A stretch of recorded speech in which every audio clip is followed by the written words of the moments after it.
Have you ever wondered why some people can walk into a room and instantly command respect while others go unnoticed? Why some can read the unspoken thoughts of those around them while most struggle to understand even the people closest to them? The truth is, human behavior isn't random. It follows hidden patterns. And once you learn the psychology behind those patterns, you gain an advantage that most people will never have. Think about it. Every decision, every reaction, every word is guided by invisible forces, emotions, biases, body language, and subconscious drives. If you can read those signals, if you can understand not just what people say, but why they say it, you hold the key to influence, connection, and real power. This audiobook is your guide into that hidden world, the psychology of human behavior and the mastery of social intelligence. Once you see people clearly, you'll never see them the same way again. The question is, are you ready to unlock the secrets behind every action, every interaction, and every human mind? Chapter 1. Understanding the foundations of human behavior. Human behavior may appear unpredictable at first glance, but underneath it lies a web of ancient instincts, biological patterns, and psychological drives. Every action, from the simplest decision to the most complex social dynamic, can be traced back to these hidden foundations. Understanding them allows us to see people not as mysteries, but as patterns waiting to be decoded. At the core of human behavior is survival. For thousands of years, our ancestors acted in ways that protected them from danger, secured food, and ensured their tribes thrived. Even today, many of our choices, what we fear, what we desire, who we trust, are influenced by survival instincts rooted deep within the human brain. The human brain is divided into layers, each with its own purpose. The oldest part, sometimes called the reptilian brain, drives our fight-or-flight reactions. The limbic system, or emotional brain, governs feelings, bonding, and instinctive reactions. Above them sits the neocortex, the rational brain, which handles logic, language, and planning. Together, they form a system where emotion and logic constantly battle for control. Emotions often win that battle.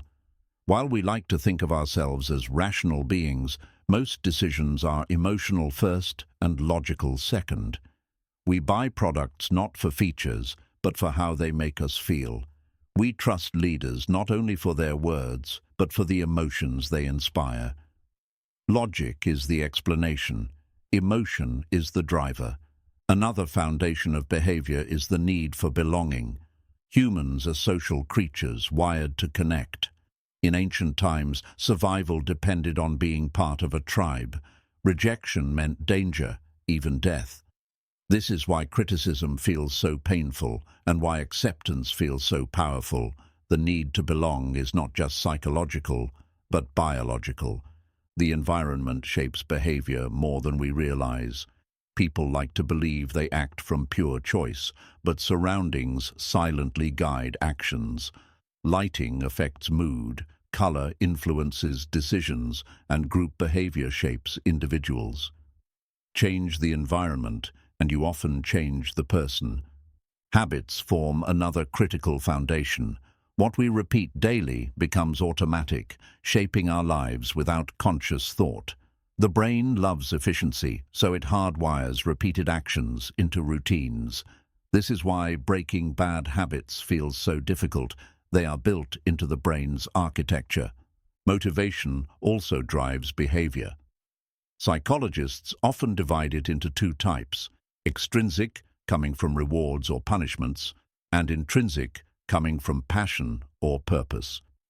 Lasting behavior is almost always fueled by intrinsic motivation. People thrive when they act from meaning, not just from fear or external pressure. Fear is one of the strongest behavioral forces. It kept our ancestors alive, warning them of danger. But in the modern world, fear often holds us back from growth. It makes us cautious when we should be bold. Understanding how fear shapes behavior allows us to see when it protects us and when it imprisons us. Another foundation is the pursuit of pleasure and avoidance of pain. This principle, deeply rooted in human psychology, explains countless decisions. From food to relationships to careers, people gravitate toward what feels rewarding and avoid what feels threatening. But pleasure can be misleading, and pain can sometimes be the path to growth. Culture deeply influences behavior. Beliefs, traditions, and social norms act as invisible scripts that guide people's actions. A gesture that means respect in one culture may mean insult in another. To understand human behavior, you must consider not just the individual, but the cultural stage on which they act. Identity shapes action in powerful ways. People act in alignment with who they believe they are. If someone sees themselves as disciplined, they will behave differently than someone who believes they are lazy. Change identity and you change behavior. This is why self-concept is such a powerful psychological foundation. The need for control also drives human behavior. People want to feel that they have influence over their lives. When control is taken away, frustration, stress, and even rebellion arise.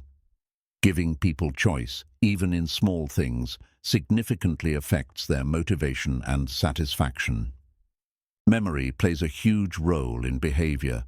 Our past experiences color our present actions. Traumas, victories, failures all shape how we interpret new situations. Two people can face the same event and react differently because their memories frame their perception. Another foundation of behavior is reciprocity, the instinct to return favors. When someone gives to us, we feel compelled to give back. This principle shapes everything from friendships to business negotiations. It is a subtle but powerful force guiding human interaction. Curiosity is a hidden driver often overlooked. From childhood, humans are wired to explore, question, and learn. This thirst for knowledge drives innovation, growth, and even play. Suppress curiosity, and behavior becomes mechanical. Encourage it, and behavior becomes expansive. Power and status influence behavior across all societies. People naturally seek respect, recognition, and influence, often adjusting their behavior to climb social hierarchies. Even in small groups like classrooms or offices, people position themselves in ways that reflect their pursuit of status. Altruism is another fascinating foundation. Though survival often encourages selfishness, humans also act with generosity, helping others even at personal cost. This paradox reveals that behavior is not purely self-serving, but also deeply tied to empathy and connection. Self-preservation and self-expression often collide. On one hand, we want to stay safe, avoid rejection, and protect ourselves. On the other, we crave to be seen, heard, and recognized for who we are. Much of human behavior is a balancing act between these two competing forces. Stress dramatically alters behavior. Under pressure, the rational brain often shuts down, and the emotional brain takes over. This is why people make impulsive decisions when stressed. Learning how stress influences behavior allows us to predict and sometimes prevent poor decisions. Communication is another cornerstone. Humans are storytelling creatures. We don't just share facts, we share meaning. Stories shape memory, inspire action, and connect people emotionally. The way someone communicates often reveals more about their psychology than their words alone. Human behavior is also shaped by reward loops. Dopamine, the brain's motivation chemical, spikes not when we receive a reward, but when we anticipate it. This anticipation drives behavior far more than the reward itself, explaining why people chase goals obsessively. Another foundation is imitation. Humans learn by copying others. From language to mannerisms to values, much of behavior is acquired by observing and mimicking those around us. This explains why social circles and role models play such a crucial role in shaping identity. Human beings also act from the need for significance. Beyond survival, beyond comfort, we want to matter. We want to leave a mark, however small. People often pursue careers, relationships, and creations not just for money or love, but to feel significant in the story of life. Risk and reward shape countless behaviors. Some people are risk-averse, clinging to safety. Others are risk-seeking, chasing adrenaline and possibility. These tendencies are influenced by both genetics and environment, showing how behavior is a mix of nature and nurture. Another powerful foundation is habit loops: cue, routine, reward. Once a loop forms, it runs automatically, often below awareness. Recognizing these loops allows us to change destructive patterns and build empowering ones. Human behavior is also influenced by scarcity. When resources are limited, people value them more. This is why deadlines and exclusivity drive action. Scarcity triggers urgency, pushing people to act in ways they otherwise wouldn't. The foundation of morality guides much behavior. People create ethical codes to decide right from wrong. While morality varies across cultures, the desire to act good or avoid being seen as bad is nearly universal. Morality gives structure to human interaction. Human behavior is tied to identity groups. People define themselves by belonging, family, nation, religion, profession. These identities influence not only how they see themselves, but how they treat others. Group identity often overrides individual logic. Ambition is another force. People are not content with survival alone. They crave progress. Whether it's building wealth, climbing ranks, or mastering skills, ambition fuels behavior that pushes humanity forward. Without ambition, progress stalls. Play is a surprising but vital foundation. Even adults seek play through hobbies, games, and exploration. Play reduces stress, strengthens bonds, and sparks creativity. Far from trivial, it is a crucial driver of human behavior across all cultures. Human behavior is also influenced by self-image. People often act to confirm their own beliefs about themselves. If they see themselves as failures, they sabotage success. If they see themselves as capable, they act with confidence. The mirror within determines the actions without. The pursuit of meaning is perhaps the deepest foundation of all. Beyond survival, pleasure, and power, humans seek purpose. When people lack meaning, they drift. When they find it, they thrive. Purpose-driven behavior is the most sustainable of all. Hope guides behavior in profound ways. Even in dark times, the possibility of a better tomorrow keeps people moving forward. Take away hope, and behavior collapses into despair. Strengthen hope, and people achieve beyond their limits. Fear of loss often motivates more strongly than the desire for gain. People act faster to avoid losing what they have than to gain something new. This principle influences everything from relationships to economics, showing how much loss aversion shapes decisions. Lastly, human behavior is built on stories we tell ourselves.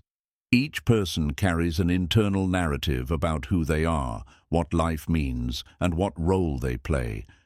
These stories dictate action more powerfully than facts. Change the story, and you change the behavior. So, the foundations of human behavior are layered: biology, psychology, culture, memory, meaning, and instinct. To understand them is to hold the key to influence, empathy, and growth. Once you see these patterns, people are no longer mysteries. They are mirrors of the same forces that shape us all. Chapter 2. The Hidden Power of Social Intelligence. Social intelligence is one of the most underrated forms of power. While IQ and technical skills may open doors, it is social intelligence that keeps them open and builds bridges beyond them. It is the ability to understand people, navigate emotions, and read situations in ways that turn ordinary interactions into extraordinary influence. Unlike raw intelligence, social intelligence is not about how much you know, it is about how well you connect. Some of the most successful people are not the smartest in the room, but the ones who know how to make others feel understood, respected, and valued. That ability is a form of power that cannot be replaced by machines or memorized by books. At its core, social intelligence is awareness. It is noticing the subtle shifts in tone, the hesitation before a word, the glance that reveals more than the sentence. It is understanding not just what people say, but what they mean, and even what they hide. This awareness creates a map of human interaction. People often underestimate the role of empathy in social intelligence. Empathy is not just feeling what others feel, it is recognizing it, acknowledging it, and responding in a way that validates their humanity. When you practice empathy, you disarm defensiveness and create trust without needing force. Social intelligence also involves self-awareness. You cannot master relationships without first understanding your own patterns, your triggers, your tone, your presence. People who lack self-awareness often sabotage connections unknowingly, but those who master it can adjust, align, and connect with ease. The hidden power of social intelligence is that it builds influence without force. A socially intelligent person doesn't need to demand respect. They earn it. They don't need to manipulate. They inspire. Influence rooted in understanding lasts far longer than influence rooted in authority. In professional life, social intelligence often outweighs technical skill. A brilliant worker who cannot cooperate, persuade, or inspire others will hit a ceiling, but someone with average skills and high social intelligence can rise to leadership because success in groups is about people, not just performance. Social intelligence also determines the depth of personal relationships. People who master it know how to listen actively, when to speak, and when to simply hold space. They don't just talk, they create connection. And connection is the foundation of every strong bond. One of the greatest elements of social intelligence is adaptability. Socially intelligent people know when to be serious and when to be playful, when to lead and when to follow. They read the room like a book, adjusting their behavior without losing authenticity. This flexibility makes them magnetic. Social intelligence allows you to anticipate behavior. When you understand patterns of human reaction, you are rarely surprised. You can predict how someone will respond and prepare accordingly. This foresight gives you an edge in conversations, negotiations, and conflicts. Listening is perhaps the most powerful tool of social intelligence. True listening is rare. Most people wait to respond instead of seeking to understand. A socially intelligent person listens not just to words, but to tone, pauses, and emotions. This kind of listening makes people feel truly seen. Social intelligence also includes the skill of influence without manipulation. It is guiding someone's perspective in a way that benefits both sides. It is persuasion with integrity, not trickery. When done well, people feel empowered, not controlled. Another hidden power of social intelligence is conflict resolution. Where others see disagreements as threats, the socially intelligent see them as opportunities to build deeper trust. They know how to de-escalate tension, find common ground, and turn conflict into connection. Socially intelligent people are often excellent storytellers. They know that facts may inform, but stories inspire. A well-placed story connects people emotionally, making ideas memorable. Storytelling is not just art, it is a powerful tool of influence and bonding. The ability to read body language is central to social intelligence. Words can lie, but bodies rarely do. Posture, eye contact, gestures, these reveal truth beneath the surface. A socially intelligent person doesn't just hear words, they see the whole message. Social intelligence thrives on observation. Many people walk through life blind to details, but the observant notice everything: the way someone's energy shifts, the silence that lingers too long, the smile that doesn't reach the eyes. These micro-signals often hold the real story. Humor is another gift of social intelligence. Used well, it disarms tension, builds rapport, and creates connection. Humor is not about jokes. It is about timing, empathy, and knowing how to lighten the moment without belittling it. Social intelligence also empowers leadership. True leaders don't lead with orders. They lead with connection. They inspire people by making them feel capable and valued. A team follows not because they must, but because they want to. That is the power of social intelligence in action. In friendships, social intelligence builds depth. Friends with high social intelligence know when to support, when to challenge, and when to simply listen. They sense needs without words, creating bonds that feel unbreakable. Social intelligence is also resilience in relationships. People will misunderstand you, criticize you, or even betray you. But the socially intelligent respond with grace. They do not escalate unnecessarily, and they know when to walk away without burning bridges. Another dimension of social intelligence is awareness of timing. Sometimes success in interaction is not about what you say, but when you say it. A socially intelligent person knows when to speak and when silence is more powerful. Social intelligence allows people to connect across differences, whether it's culture, background, or belief.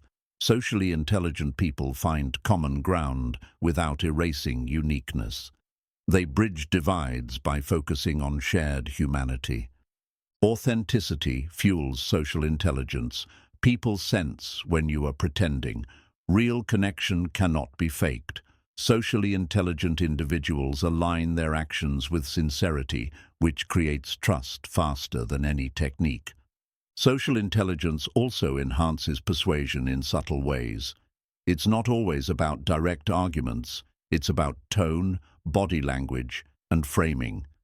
A socially intelligent communicator knows how to plant ideas gently, allowing others to feel ownership of the decision.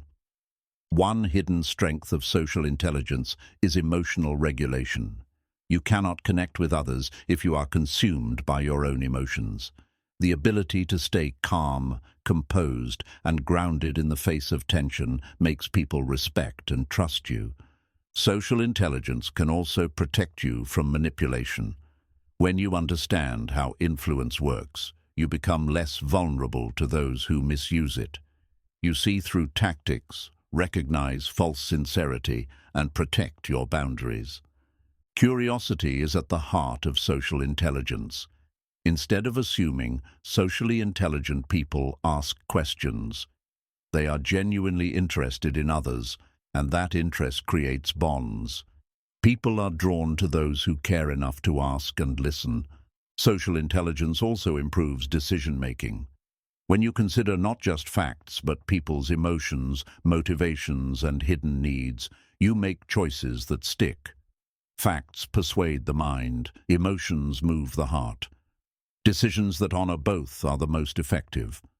Social intelligence enhances negotiation skills. It's not about dominating, it's about creating win-win situations. When people feel heard and valued, they are more willing to cooperate. This approach achieves results without resentment. Social intelligence makes you memorable. People may forget your words, but they never forget how you made them feel. A person with high social intelligence leaves behind warmth, respect, or inspiration wherever they go. Another hidden gift of social intelligence is patience. Understanding people means recognizing that not everyone grows, heals, or understands at the same pace.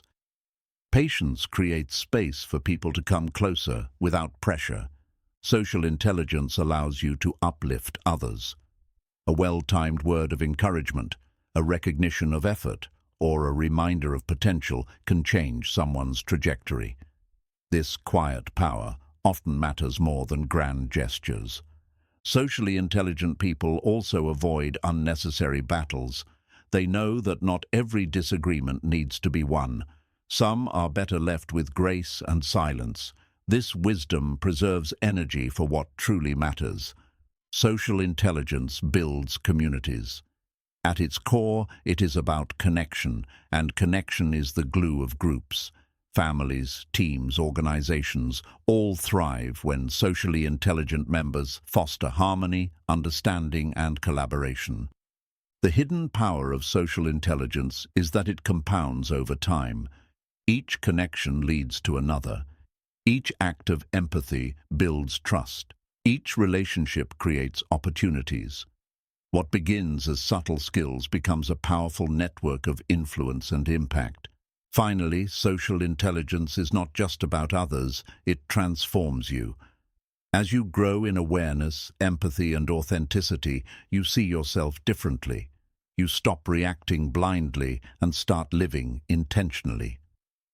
In mastering social intelligence, you don't just understand people, you elevate who you are. Chapter 3. Body Language, the Unspoken Truth. Words make up only a fraction of communication. The rest, often the most revealing part, comes through body language. Posture, gestures, facial expressions, and even silence speak volumes.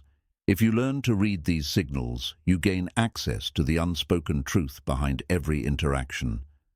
Body language is the oldest human language. Long before humans developed speech, they relied on movements, expressions, and signals to convey danger, trust, or emotion. Even today, across cultures and languages, certain gestures remain universally understood. A smile signals warmth, crossed arms often signal defense. The face is the most expressive canvas of emotion. Micro-expressions, tiny, fleeting facial changes reveal emotions people try to hide. A flash of anger, a suppressed smile, or a sudden tightening of the jaw can expose truths that words attempt to disguise. To see them is to glimpse honesty. Posture communicates power. Someone standing tall with open shoulders radiates confidence and authority, while someone hunched and closed off conveys insecurity or submission. In groups, posture often decides who is perceived as leader before a word is spoken. Eye contact is perhaps the most powerful nonverbal signal. Too little, and it conveys avoidance, weakness, or deceit. Too much, and it feels aggressive or dominating. Balanced, steady eye contact builds trust, respect, and connection. It shows presence without intimidation. Hands reveal emotion as much as the face. Nervous fidgeting, clenched fists, or hidden hands can signal tension or defensiveness. Open palms, on the other hand, communicate honesty and openness. Throughout history, showing your hands meant showing you had no weapon. An ancient truth still alive today. Distance, too, carries meaning. Standing too close can feel invasive, while standing too far can seem cold. Social intelligence includes reading and respecting these invisible boundaries. Comfort in personal space varies across cultures, but the principle remains the same. Space speaks. Movement tells stories words cannot. A restless foot, a tapping finger, or a quick glance at the door all reveal what someone is feeling inside. While words may say, "I'm fine," movements often betray impatience, nervousness, or discomfort. The body speaks what the mouth hides. Smiles are not always simple. A genuine smile, marked by wrinkles at the eyes, signals warmth and authenticity. A forced smile, without eye involvement, signals politeness or deception. Learning the difference allows you to see when joy is real or when it is a mask.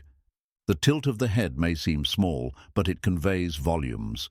A tilted head often signals curiosity or interest, while a rigid, upright head may signal dominance or formality.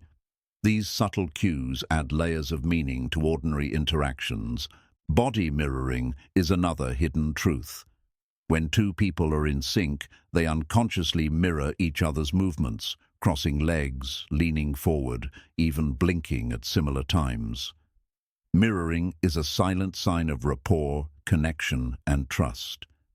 Tension in the body reveals mental states. A tightened jaw, stiff shoulders, or shallow breathing show stress or conflict, even when words deny it. Relaxed posture and open gestures, on the other hand, show calmness and confidence. The body never fully hides the truth. Gestures shape perception. Pointing fingers feel aggressive, while open-handed gestures invite collaboration. A hand on the chest conveys sincerity, while a hand pointing outward shifts responsibility. Gestures don't just accompany speech, they amplify its meaning. Silence is also part of body language. Pauses, stillness, and lack of movement can signal discomfort, resistance, or deep thought. Silence is not empty. It is filled with nonverbal cues waiting to be interpreted. Cultural differences color body language, but some truths are universal. Nods generally mean agreement, smiles mean friendliness, and eye contact builds trust across most societies. To master body language, you must learn both the universal and the cultural codes. Touch is one of the most powerful non-verbal signals. A handshake, a pat on the back, or a gentle touch on the arm can build connection quickly. But touch can also dominate, intimidate, or cross boundaries. Social intelligence means knowing when touch unites and when it divides. Clothing and grooming are extensions of body language. The way someone presents themselves signals confidence, status, or care. While appearance isn't the whole truth, it is often the first impression others read before words are spoken. Breathing is another overlooked signal. Fast, shallow breaths reveal anxiety, while slow, steady breathing reveals calm. By observing someone's breath, you can sense their internal state before they even speak. Even the way someone walks tells a story. A confident stride shows certainty and strength, while a hesitant shuffle reveals insecurity. People reveal mood and personality in every step, turning movement into a silent autobiography. Body language also shapes the self, not just others. Standing tall, holding power poses, and using open gestures don't just influence how others see you, they influence how you feel about yourself. The body informs the mind as much as the mind directs the body. Crossed arms are often misunderstood. While they can indicate defense or resistance, they can also mean comfort or self-soothing. Context is everything. Social intelligence means not just spotting signals, but interpreting them correctly in the moment. Body language can contradict words. Someone may say, "I'm confident," while avoiding eye contact and shrinking into their chair. In such cases, the body usually reveals the deeper truth. Words are rehearsed. Body language is instinctive. The rhythm of gestures matters too. Quick, frantic movements suggest nervous energy. Slow, deliberate gestures convey authority and calm. Leaders often use measured movements to command presence without raising their voice. Feet are often ignored, but they are highly revealing. Feet tend to point toward what we want and away from what we dislike. Even if someone's words are polite, if their feet are angled toward the door, their body is already halfway gone. Leaning in shows engagement. Leaning back shows distance. People often lean forward when curious, attracted, or invested in a conversation. Leaning away, consciously or not, signals withdrawal, disinterest, or even disagreement. The way someone uses space communicates confidence. Those who expand, spread their arms, or take up space project dominance. Those who shrink into corners or keep their body small often project insecurity. Space is a form of silent status. Micro-movements reveal hidden thoughts. A raised eyebrow, a lip bite, or a quick glance downward can betray attraction, doubt, or unease. Skilled observers notice these fleeting cues and read them as emotional breadcrumbs. Body language also reveals intent in groups. Leaders naturally orient their bodies toward the center, commanding attention. Followers mirror them, creating unspoken hierarchies. Observing body positioning in groups reveals dynamics words never mention. The pace of gestures affects influence. Fast gestures can energize a conversation, but too fast can overwhelm. Slow, intentional movements create authority and calmness. Skilled communicators control the tempo of their body as carefully as their speech. Body language is not about trickery, it is about awareness. Misusing it to manipulate creates distrust. True mastery is about understanding yourself, respecting others, and using body language to build authenticity, not deception. Body language is context-dependent. The same crossed arms that signal defensiveness in a negotiation might signal comfort on a cold day. The key is reading clusters of signals, not single gestures. Interpretation requires patience, not assumption. Learning body language sharpens empathy. When you notice discomfort, nervousness, or excitement in others, you connect more deeply. You can respond in ways that validate their feelings, making them feel safe without them ever needing to explain. The power of body language lies in congruence. When words and body align, the message feels authentic. When they clash, the body usually wins. People trust what they see more than what they hear. That is why actions, not words, define truth. Body language is universal in one sense. It reminds us that beneath culture, language, and background, all humans share the same signals of joy, fear, anger, and love.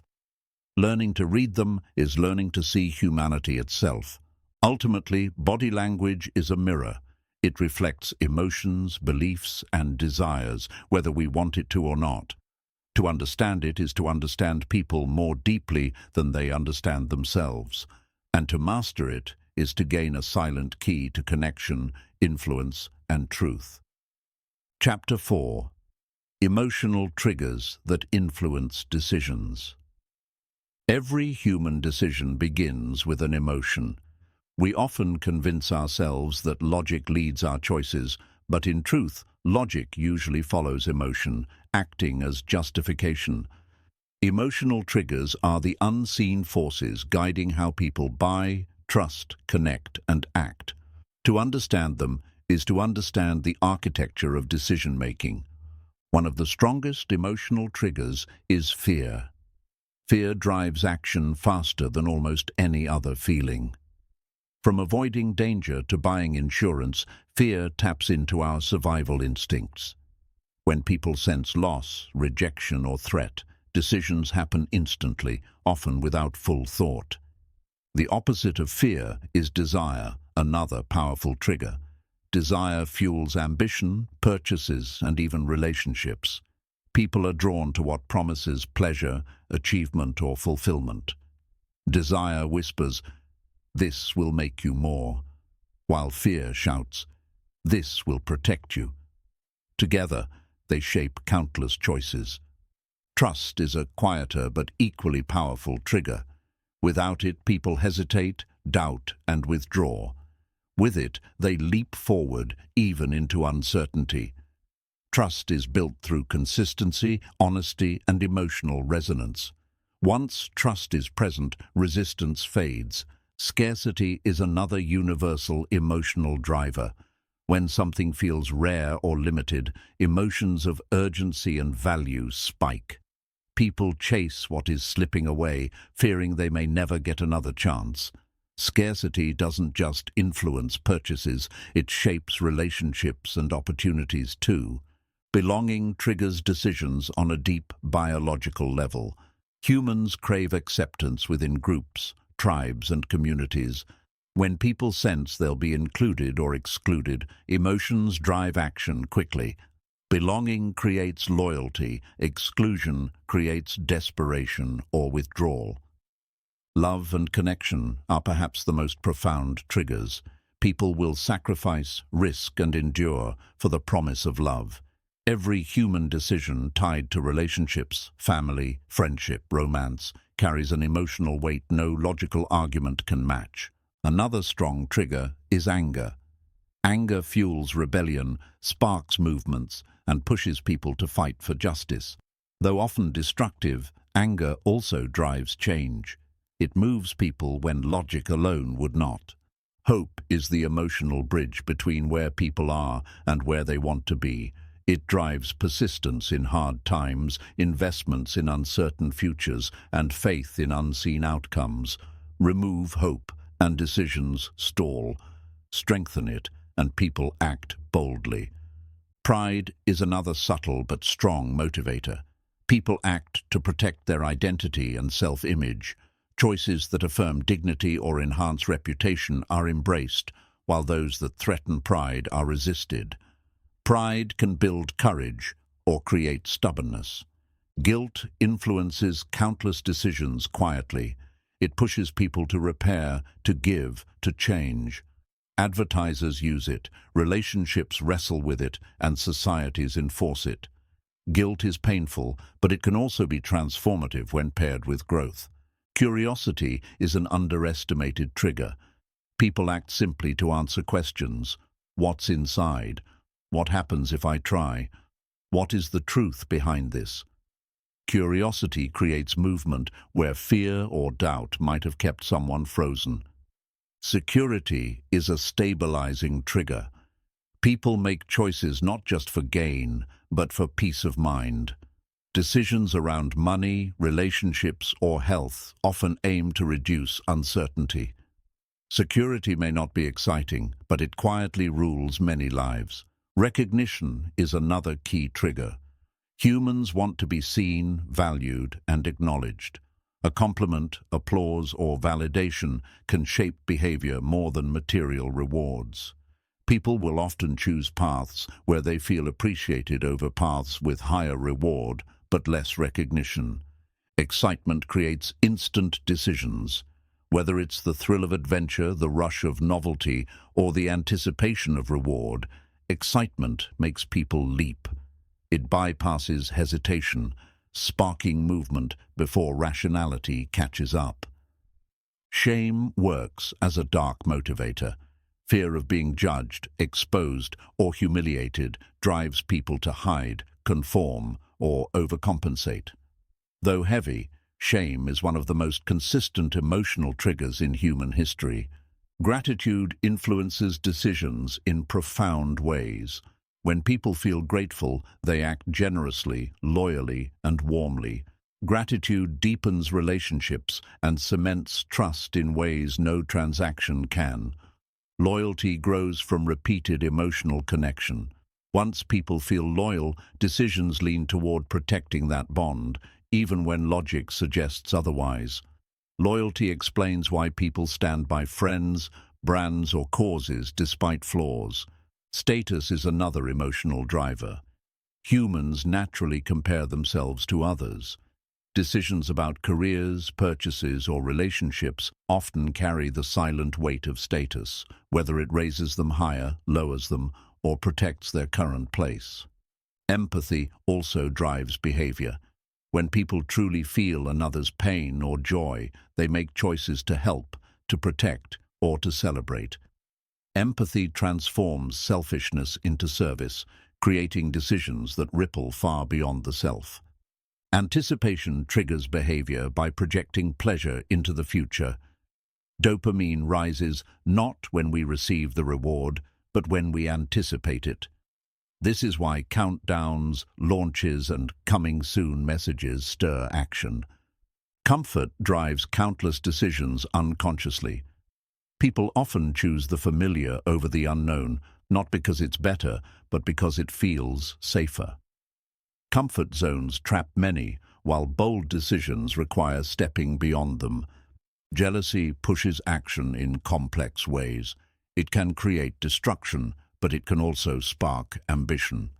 Seeing someone else succeed often triggers a decision, either resentment or renewed effort. The trigger is the same. The outcome depends on choice. Altruism triggers selfless decisions. People sacrifice for causes, children or strangers, not for logic, but because the emotional weight of doing good outweighs personal cost. Altruism defies survival instincts, proving the complexity of human behavior. Urgency combines fear and scarcity into one powerful trigger. Deadlines, ticking clocks, or once-in-a-lifetime chances ignite rapid decisions. Humans respond strongly to the sense that time is slipping away. Identity is one of the strongest emotional drivers. People act in ways that reinforce who they believe they are. If someone sees themselves as brave, they choose courage. If they see themselves as weak, they retreat. Every decision is filtered through identity. Forgiveness also drives choice. People often reconcile not because of logic, but because of an emotional need for peace. Forgiveness releases bitterness, allowing decisions rooted in healing instead of harm. Admiration sparks mimicry. When people look up to someone, they make decisions that align with that model. Role models influence careers, habits, even purchases. Admiration drives imitation, often without awareness. Injustice ignites powerful emotional decisions. When people feel something is unfair, they rise, protest, and act passionately. Justice has always been an emotional trigger, strong enough to move entire nations. Inspiration is a positive trigger that lifts people higher. When inspired, people commit to goals they once doubted, endure struggles they once avoided, and create lives they once thought impossible. Inspiration replaces fear with fire. Obligation is another subtle emotional force. When people feel they owe someone or something, they act to relieve that emotional weight. This is why favors, debts, and unspoken expectations shape so many choices. Freedom is one of the deepest human triggers. People make radical decisions to escape control, oppression, or limitation. The emotional drive for freedom fuels revolutions, careers, and even personal transformations. Faith, whether in self, in others, or in something higher, is also a decision-making force. Faith moves people beyond what logic can guarantee. It carries them through uncertainty with emotional conviction. Nostalgia shapes behavior in surprising ways.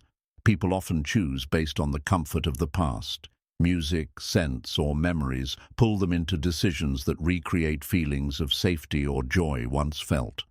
Generosity drives decisions that build legacies. Giving time, money, or wisdom feels emotionally rewarding, often more than keeping. Generosity turns selfish calculation into selfless fulfillment. In the end, every emotional trigger points to the same truth. Humans act not because of what makes sense, but because of what makes them feel. Logic justifies, but emotion initiates. The better you understand these triggers, the better you understand human choice. So remember, decisions are rarely about facts alone. They are about fear, desire, trust, belonging, pride, and hope. To influence others or yourself, you must master not just the argument, but the emotion beneath it. That is where the unspoken power lies. Chapter 5. The Psychology of First Impressions. First impressions are powerful because they happen instantly.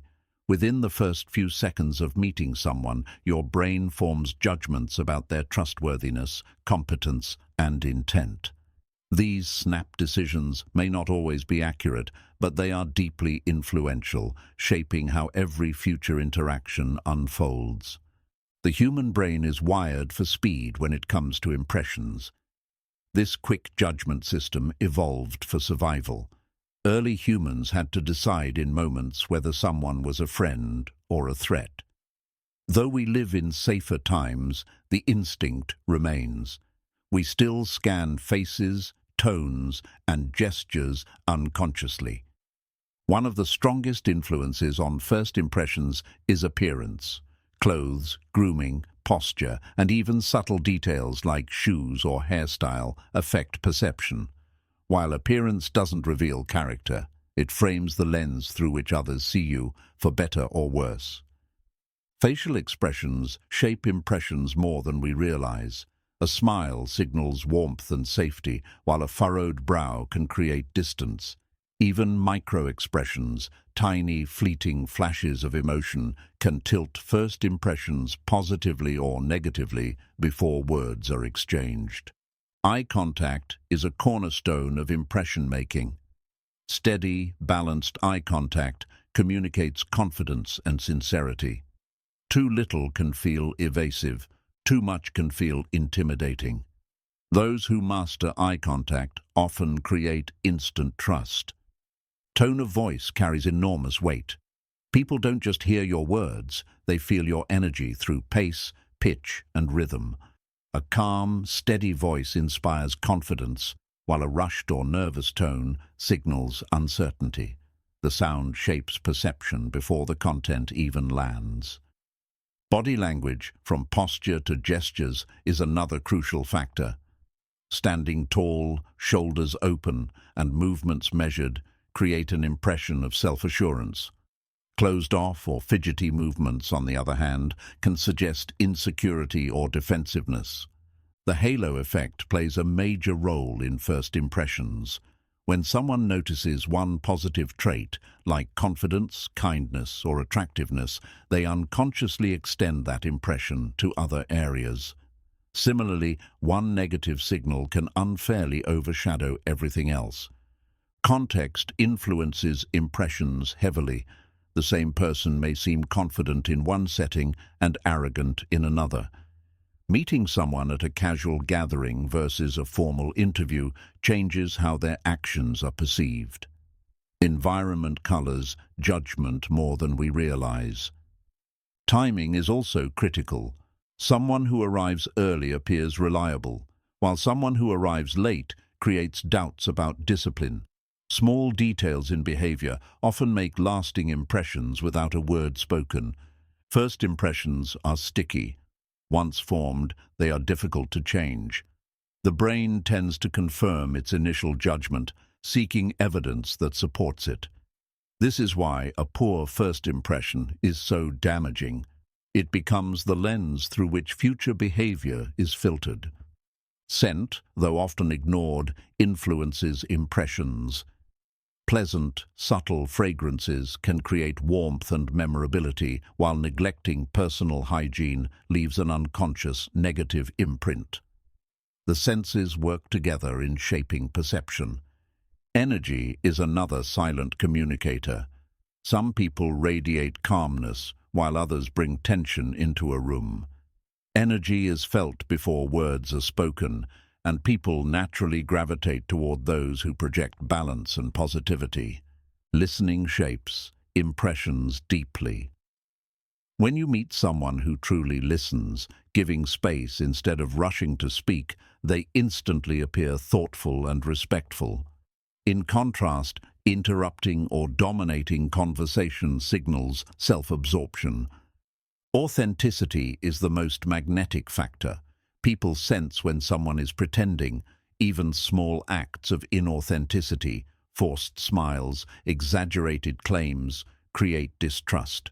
Being real, even with imperfections, often leaves a stronger impression than polished performance. Humor, when genuine, builds positive impressions quickly. A light, well-timed smile or remark makes you approachable, but forced humor or sarcasm can do the opposite. The ability to bring warmth through laughter often lingers long after the first meeting. Confidence without arrogance is a delicate balance.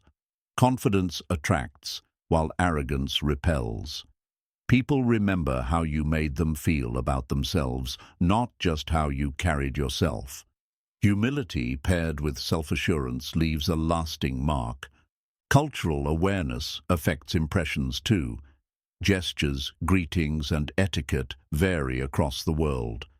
What feels respectful in one culture may feel offensive in another. Social intelligence means adjusting behavior to respect the cultural lens of the person you meet. Curiosity builds connection instantly. When you ask thoughtful questions and show genuine interest, You signal respect and openness. People feel valued when they are listened to, and that impression outweighs almost everything else. The speed of trust often depends on vulnerability. Sharing something personal, an insight, a small story, a real opinion, can break down barriers quickly. When others see you are human, they feel safer to be human too. Technology has changed how first impressions form. Online, your profile picture, posts, or tone of messages create impressions before you even meet. In digital spaces, words and visuals carry more weight than presence, shaping perception from afar. Even silence influences impressions. Pauses, attentiveness, and calm presence show composure. Someone who rushes to fill every silence often appears insecure, while someone who is comfortable in stillness radiates confidence. Consistency matters as much as the moment itself. If someone's first impression is warm, but their behavior quickly shifts, the trust collapses. Authenticity means aligning first impressions with long-term behavior, reinforcing the initial connection. First impressions also work in reverse. Sometimes we misjudge people harshly at first, only to later realize our bias. Awareness of this helps us stay open, giving others a fair chance to show their deeper truth. The psychology of color subtly affects impressions. Bright colors can signal creativity or energy, while darker tones often communicate authority. Clothing choices, whether intentional or not, frame how others interpret your personality. Gestures of respect, like a handshake, nod, or polite acknowledgement, often carry more weight than words. These small signals of regard create impressions of character faster than long conversations. Storytelling in introductions also leaves impressions. Sharing who you are through a meaningful story makes you memorable. Facts may fade, but a story creates emotional connection that lasts. Openness in body language, like uncrossed arms or leaning slightly forward, creates warmth. Closed-off gestures, even if unintentional, create barriers. People don't just hear your words, they feel your openness or your resistance. First impressions can create self-fulfilling prophecies. If someone sees you as capable, they treat you with respect, and you rise to meet it. If they see you as weak, they treat you dismissively, and that treatment shapes future interactions. Confidence in introductions often comes from preparation. Knowing your values, being clear on what you want to communicate, and grounding yourself in calmness makes first impressions stronger. Confidence grows when you know yourself. Kindness is the ultimate lasting impression. People may forget appearance, voice, or posture, but they rarely forget kindness. A small act of thoughtfulness during a first encounter plants seeds that grow for years. Impressions extend beyond individuals to groups. Teams, companies, even nations create impressions in seconds through representatives. Leaders especially carry the weight of representing more than themselves, shaping broad perceptions. Even failure influences impressions. Admitting mistakes honestly often creates respect, while denial or deflection damages trust. Humility in the first interaction builds stronger impressions than false perfection. First impressions are not about perfection, but presence. People want to feel that you are there, listening, engaging, and authentic. Perfect words mean little compared to genuine presence. The strongest first impressions combine awareness and alignment. When appearance, tone, body language, and authenticity work together, people remember you as trustworthy and capable. Mixed signals, however, leave confusion. Ultimately, first impressions are about emotional resonance. People may not recall your exact words, but they will always remember how you made them feel. The true psychology of first impressions is less about information and more about emotion. To master first impressions is not to manipulate, but to align. Align your outer signals with your inner truth. When you show up authentically with respect, curiosity, and confidence, you leave behind not just an impression, but an invitation to connection. Chapter 6. Building Trust Through Subtle Signals. Trust is the invisible currency of all relationships. Without it, words lose power, promises lose meaning, and connections collapse. Yet trust is not built through grand gestures alone. It grows in the subtle, almost invisible signals we send, moment by moment, choice by choice. The first subtle signal is consistency. People learn to trust, not when you impress them once, but when you show up the same way repeatedly. Predictability in tone, actions, and values creates safety. Inconsistency, even in small ways, erodes confidence. Eye contact is one of the simplest but most profound signals of trust. Meeting someone's gaze without aggression communicates presence, honesty, and openness. Eyes reveal attention, whether you are truly with someone or only half there. Tone of voice builds or breaks trust. A steady, calm voice conveys reliability, while a sharp or dismissive tone weakens connection. People may forget your exact words, but they never forget how your tone made them feel. Micro behaviors matter. Nodding while listening, leaning slightly forward, or pausing to let someone finish. These small signals communicate respect. Trust grows when people feel heard, not rushed. Reliability in small commitments strengthens larger trust. Returning calls, showing up on time, keeping minor promises, all of these show integrity. If someone can trust you with little things, they begin to trust you with bigger ones. Body language quietly communicates trustworthiness. Open palms, relaxed shoulders, and steady posture signal honesty. Closed arms, fidgeting, or avoiding gaze may unintentionally create doubt, even if your words are true. Trust is also built through vulnerability. When you admit a mistake, share a personal truth, or show humility, people sense authenticity. Vulnerability signals that you are human, not hiding behind a mask. And authenticity builds trust faster than perfection. Listening is perhaps the most powerful trust signal of all. When you listen fully, without planning your reply, people feel safe. They sense that their words matter, and trust flows naturally. Half listening, on the other hand, tells them they are alone. Small acts of empathy carry deep weight. A simple "I understand" or noticing when someone is tired can plant seeds of trust.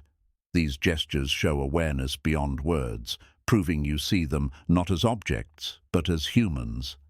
Physical signals also play a role.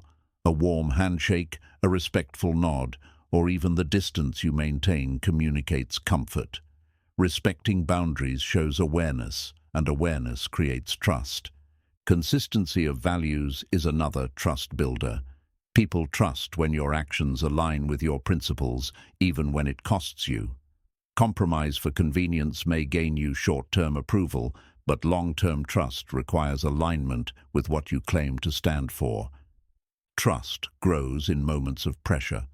When situations are tense, people watch closely. Will you stay calm, respectful, and fair, or will you betray yourself under stress? The signals you send in crisis shape whether people believe in you when it matters most. Honesty in small truths is crucial. Exaggeration, even harmless, weakens trust. People sense when details are bent.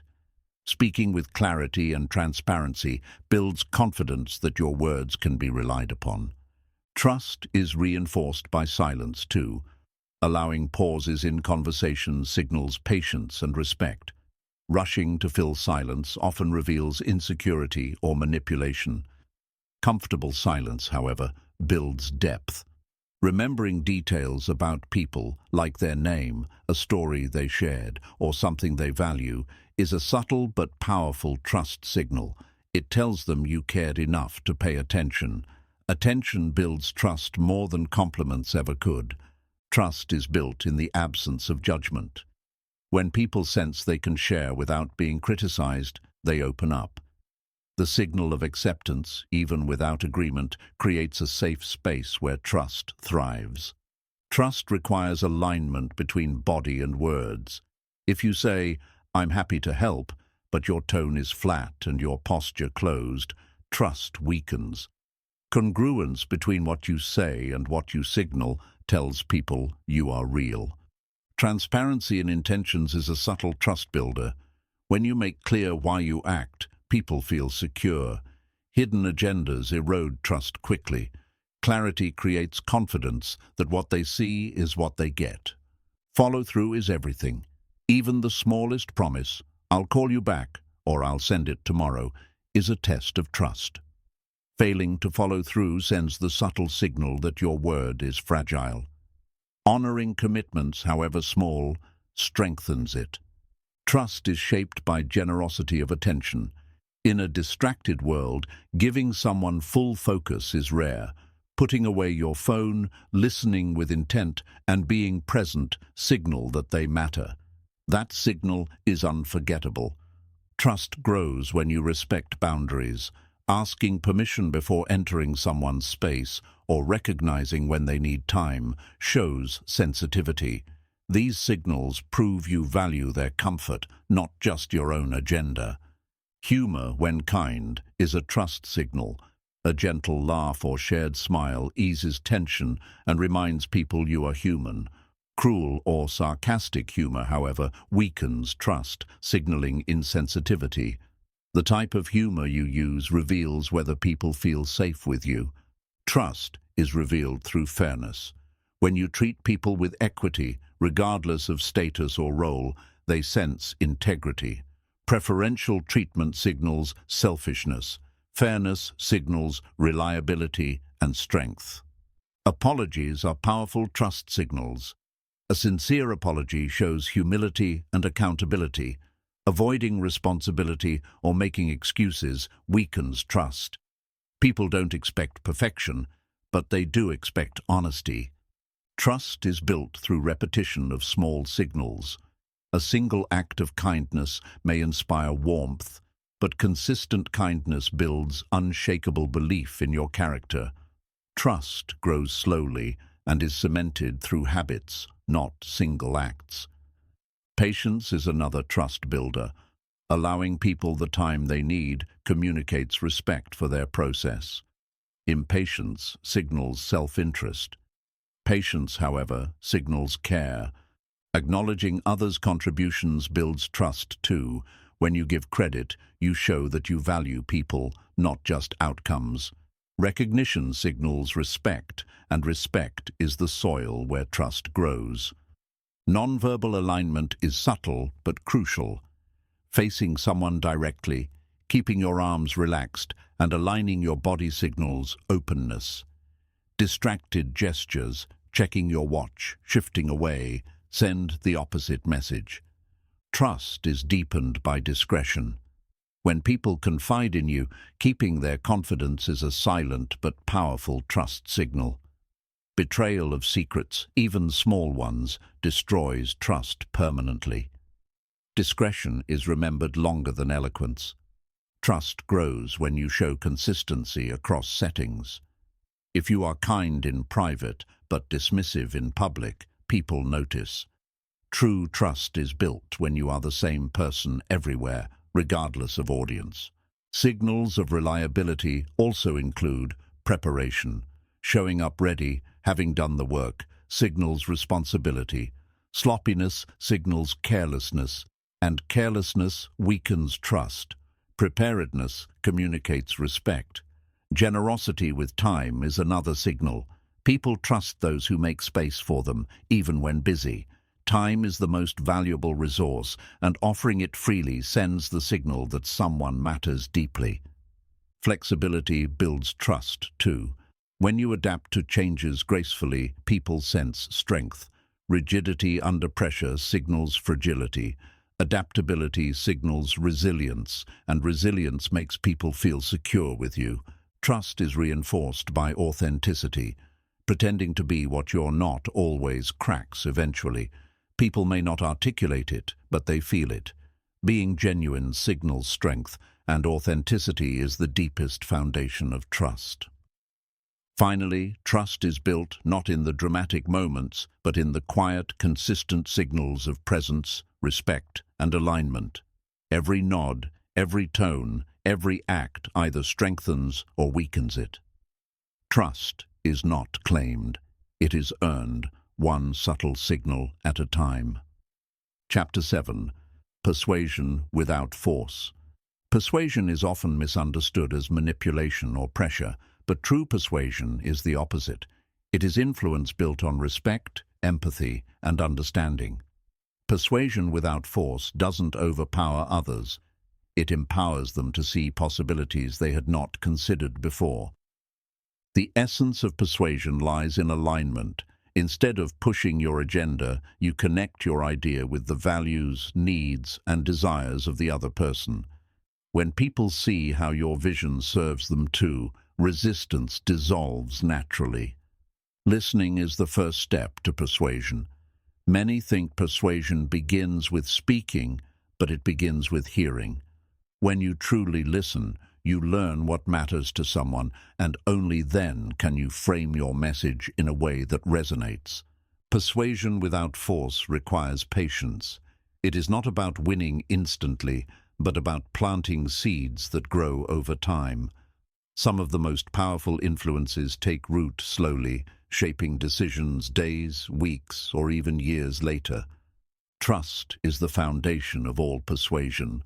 Without trust, even the most logical argument or emotional appeal falls flat. People are far more likely to be persuaded by someone they respect and believe in than by someone who merely speaks well. Stories are the secret weapon of persuasion. Facts appeal to logic, but stories capture the heart. A single narrative of struggle, triumph, or transformation can persuade more deeply than 1,000 statistics ever could. Body language plays a hidden role in persuasion. Open gestures, calm tone, and steady posture signal credibility. If your body contradicts your words, persuasion fails. People believe what they see more than what they hear. Persuasion without force is rooted in empathy. When people feel understood, they naturally open to your ideas. Empathy softens walls, creating space for influence. Without it, even the sharpest arguments sound hollow. Another key is reciprocity. When you give, whether attention, value, or kindness, people feel naturally inclined to return the favor. Persuasion often begins not with asking, but with giving. Persuasion without force avoids confrontation. Instead of arguing head-on, it redirects. Like water flowing around stone, it finds paths of agreement first, creating momentum before addressing differences. Agreement builds bridges. Confrontation builds walls. Curiosity persuades more than certainty. Asking thoughtful questions guides people to reflect and often arrive at conclusions themselves. When people feel they discovered the truth on their own, persuasion is complete without pressure. Persuasion also relies on clarity. Confusing or vague messages weaken influence. A clear, simple idea that connects emotionally is far more persuasive than a complicated argument filled with jargon. Simplicity carries strength. Respectful timing matters. Persuasion without force means knowing when to speak and when to wait. Pushing an idea at the wrong moment creates resistance. Planting it when someone is ready creates acceptance. Persuasion thrives on authenticity. People sense insincerity instantly. When you speak from genuine conviction, persuasion happens naturally. Forced words fade, authentic words echo. Confidence fuels persuasion, but arrogance destroys it. Confidence communicates belief, making people more willing to believe with you. Arrogance, however, signals disrespect, pushing people away. Balance creates power.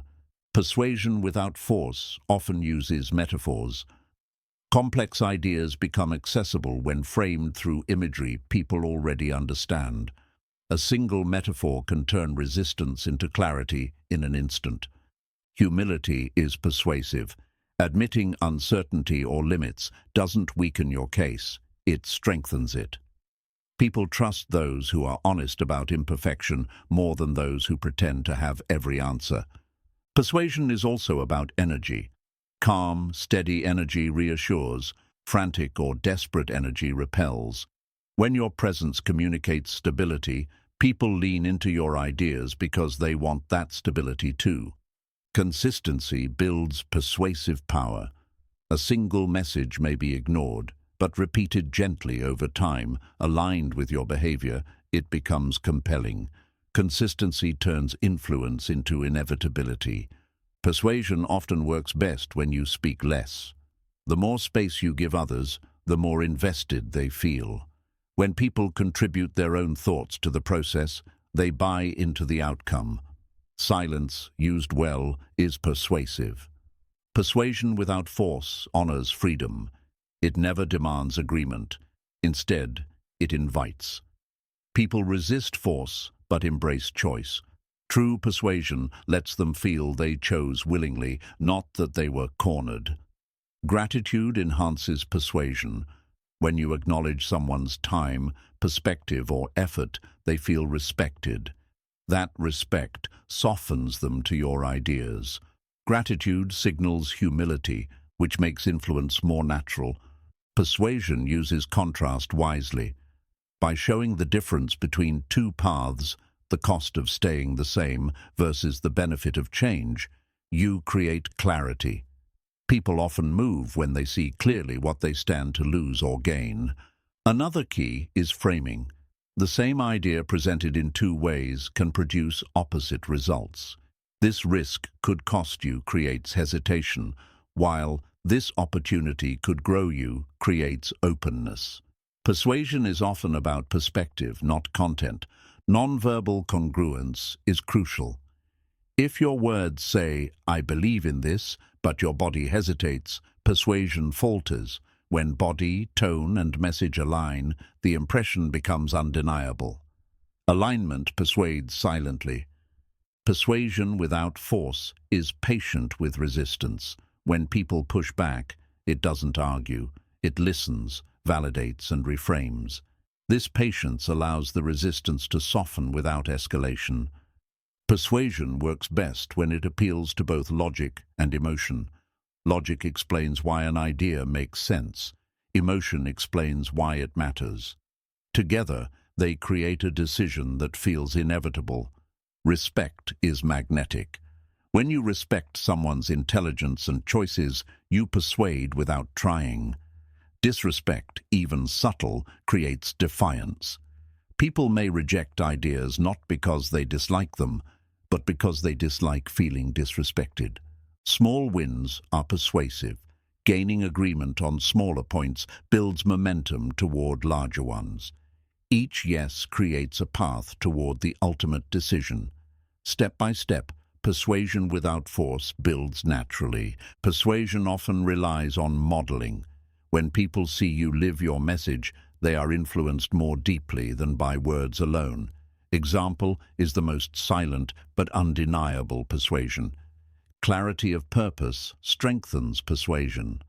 If people sense you are unclear about why you care, they hesitate. But when they see you grounded in purpose, they feel safer to follow. Purpose persuades by conviction. Persuasion also uses scarcity carefully. Highlighting urgency or rarity sparks attention, but when done with integrity. False scarcity damages trust. True scarcity, used wisely, creates momentum without manipulation. Optimism is persuasive. People gravitate toward hope. When you communicate with a belief in positive outcomes, you inspire others to believe as well.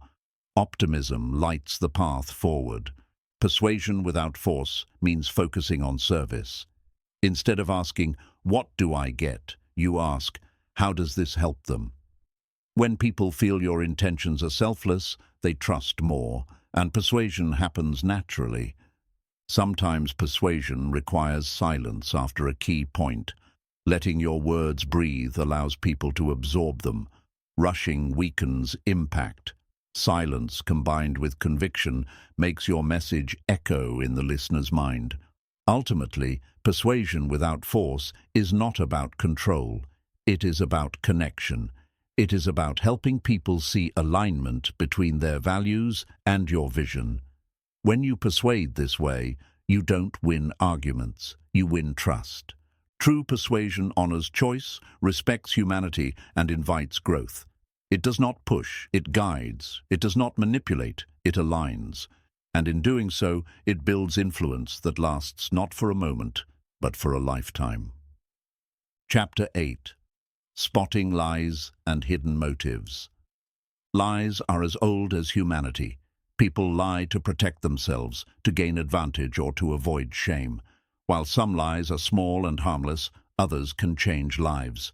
Spotting deception requires more than suspicion. It requires careful observation of signals, patterns, and motives. The first key to spotting lies is understanding that words are only part of the story.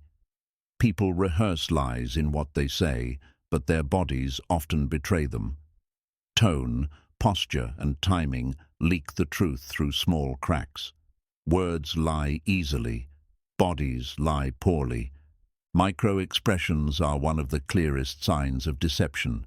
These tiny flashes of emotion, lasting less than a second, reveal hidden feelings. A person may smile while speaking calmly, but a fleeting look of fear or anger gives away the deeper truth. Inconsistency is another major clue. When someone's story changes over time, or their details don't align, deception is likely. Honest people may forget details, but liars often create contradictions as they try to maintain control over a false narrative. Eye behavior offers subtle insights. Contrary to myth, liars don't always avoid eye contact. Sometimes they maintain it too intensely, overcompensating. What matters is whether their eye patterns match the natural rhythm of conversation or feel forced. Speech often reveals lies in indirect ways.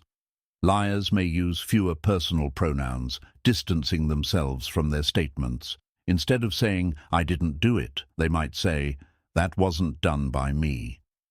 Language becomes a shield rather than a window. Pauses and hesitations also signal deception.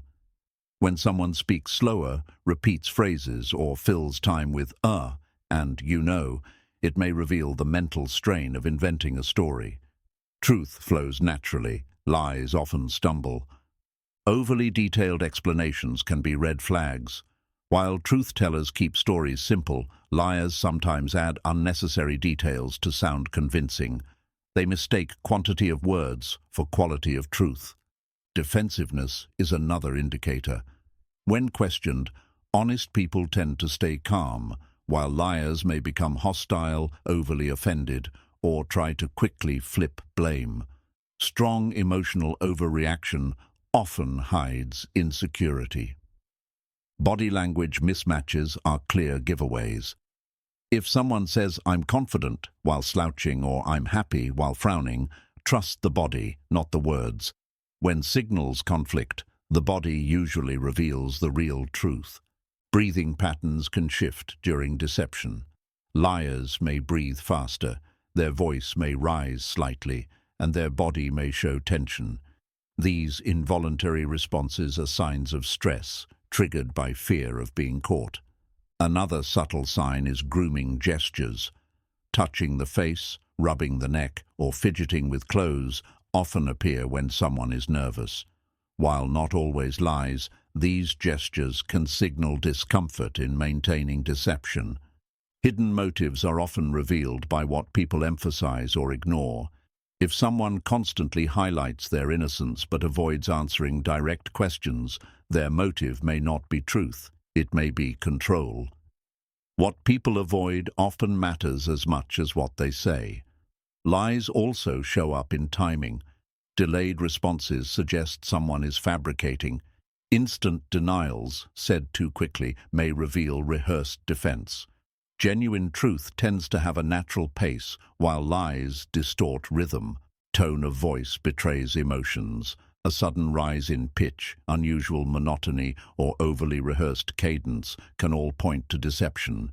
Even when words are controlled, tone leaks hidden emotions. Liars often distance themselves emotionally. They may avoid using names, instead saying "that person" or "someone." Emotional detachment in language can signal a desire to avoid full ownership of their words. Another tactic of liars is overcompensation. They may act overly calm, overly confident, or overly agreeable to mask anxiety. Extremes often reveal the presence of a performance rather than authenticity. Motives often hide behind charm. Some people use flattery or exaggerated friendliness to cover hidden agendas. While kindness can be genuine, excessive charm often signals manipulation in progress. Observation of baselines is crucial. Every person has natural patterns in speech and movement. To spot lies, compare current behavior to their usual baseline. A sudden deviation from their norm often reveals stress or deception. Unnecessary repetition of phrases may signal lying. When someone says the same denial multiple times, it suggests effort to convince rather than communicate. Truth rarely needs reinforcement.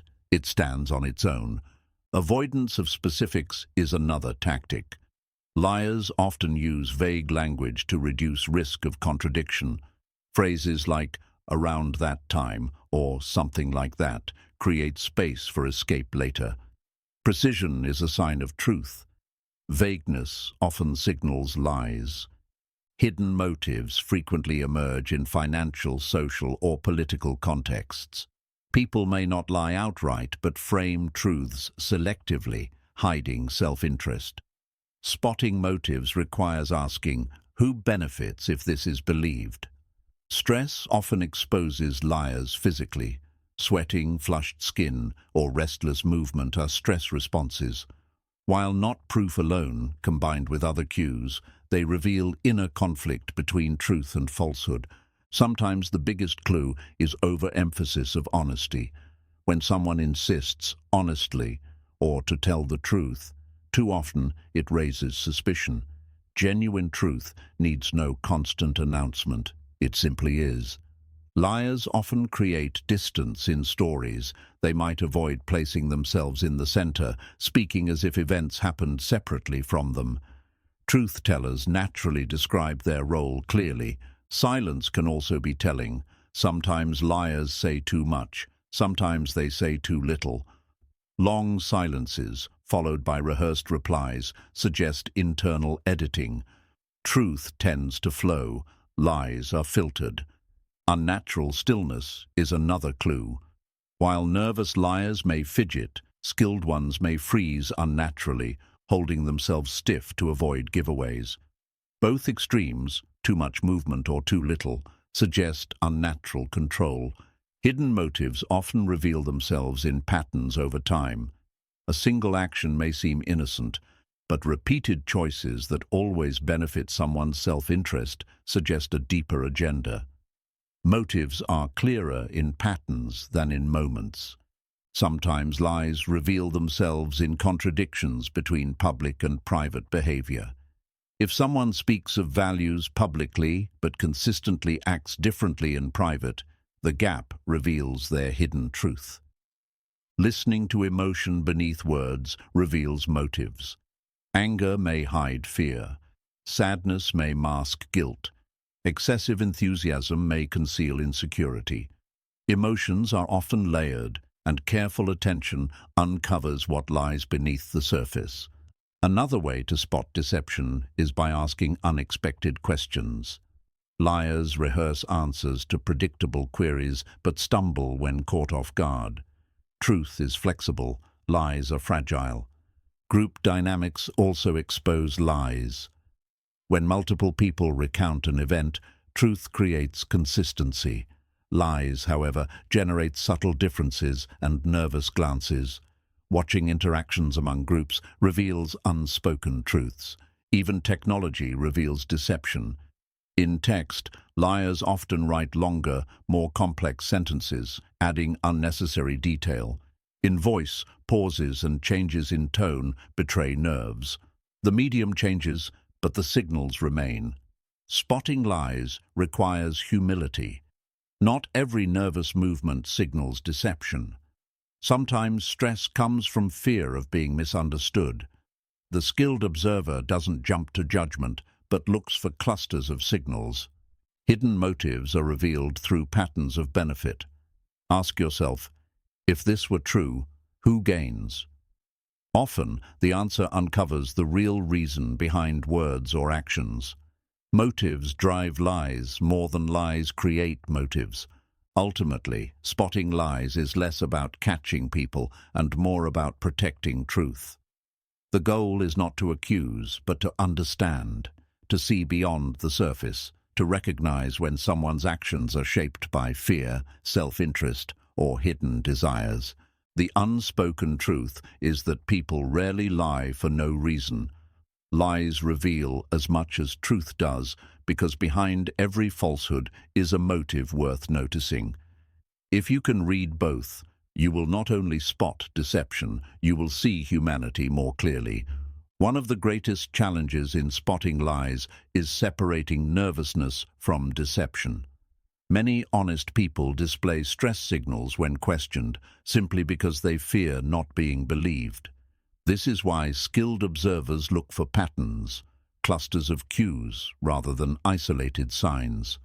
Context is everything.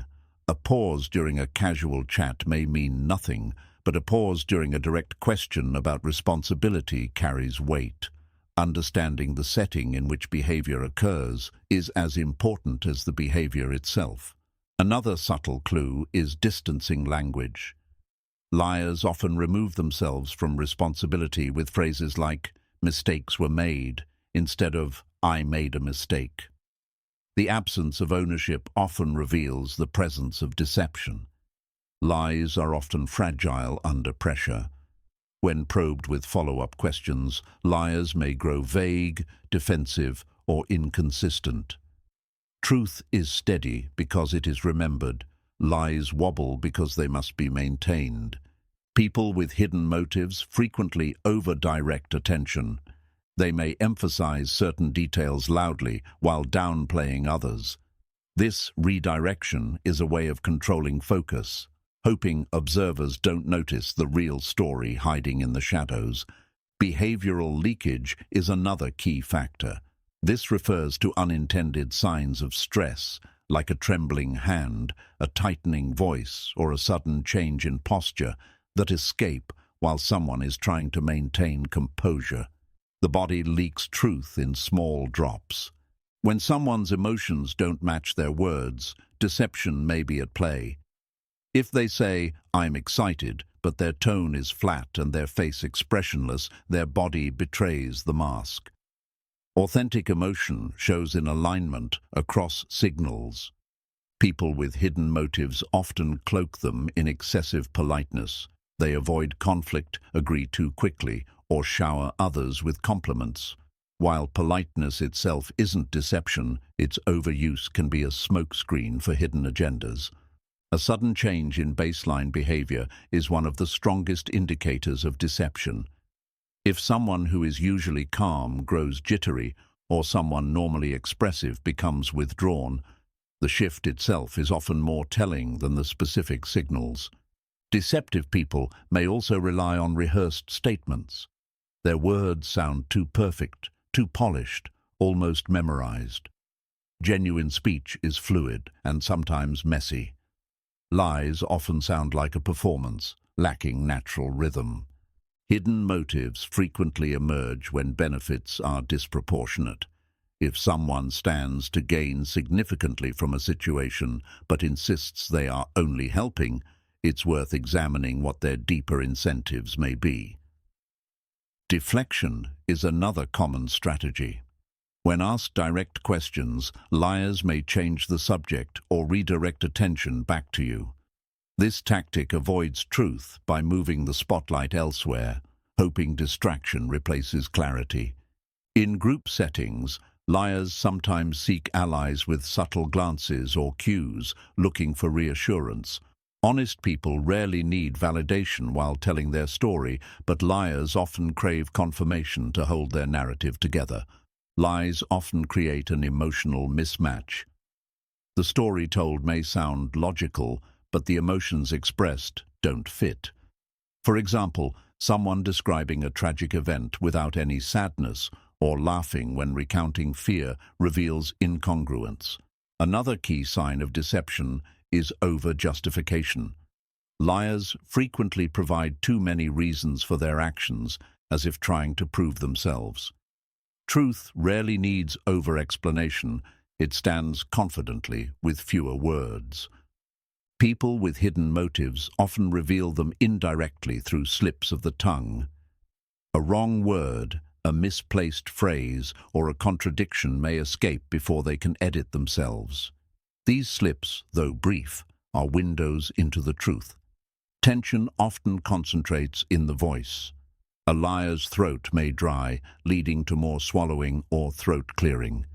These physiological responses are signs of stress, which accompanies deception far more than honesty. Hidden motives are also exposed through priorities. If someone consistently positions themselves to benefit, even when pretending to act selflessly, their actions reveal the motive their words deny. When challenged, liars often become overly insistent. They repeat statements with intensity, trying to replace truth with force. But truth doesn't need insistence. It is strong enough without repetition. Timing mismatches are another giveaway.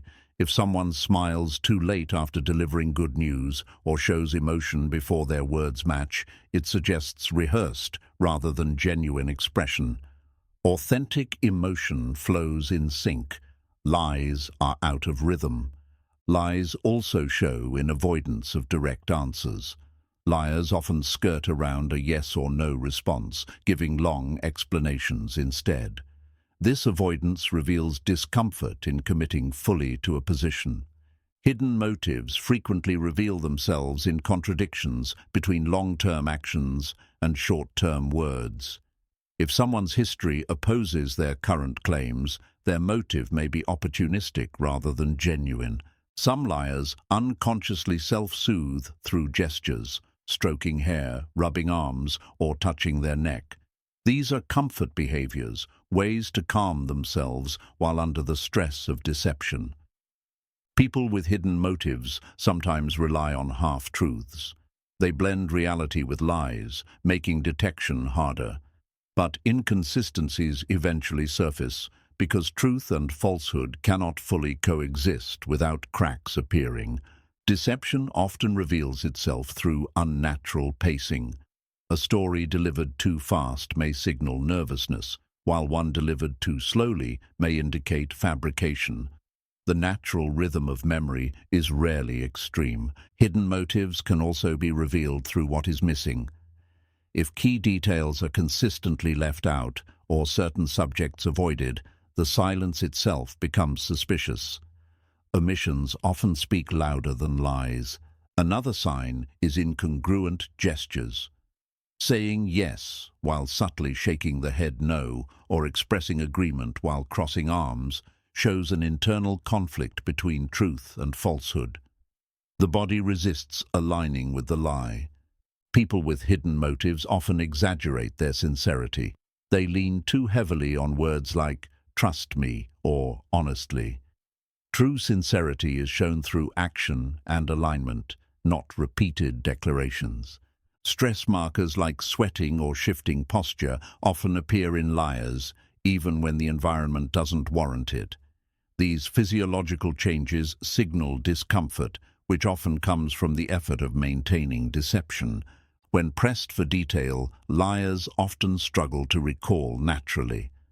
Truth comes from memory, flowing easily. Lies must be fabricated, and fabricated memories are harder to sustain under scrutiny. Hidden motives are revealed in subtle entitlement. If someone assumes they deserve more recognition, resources, or loyalty than earned, it points to self-interest driving their actions. Deception is also exposed by lack of congruence in emotion. A liar might try to act concerned while their eyes show indifference. The subtle gap between felt and displayed emotion gives them away. Another red flag is unnecessary vagueness. Liars prefer broad descriptions to avoid contradiction. "I was out" is easier to maintain than "I was at the cafe on 3rd Street at 7 p.m. Precision exposes them to risk. Vagueness protects. People with hidden motives often pressure others subtly through guilt, flattery, or urgency. These tactics reveal that their goal is not cooperation, but compliance. Motives hidden in pressure are rarely pure. Liars sometimes rehearse alibis so carefully that they appear unnatural. Their delivery may be too smooth, lacking the natural imperfections of memory. When stories feel rehearsed, suspicion is justified. At its core, spotting lies and hidden motives is about awareness. You don't need to accuse or confront instantly.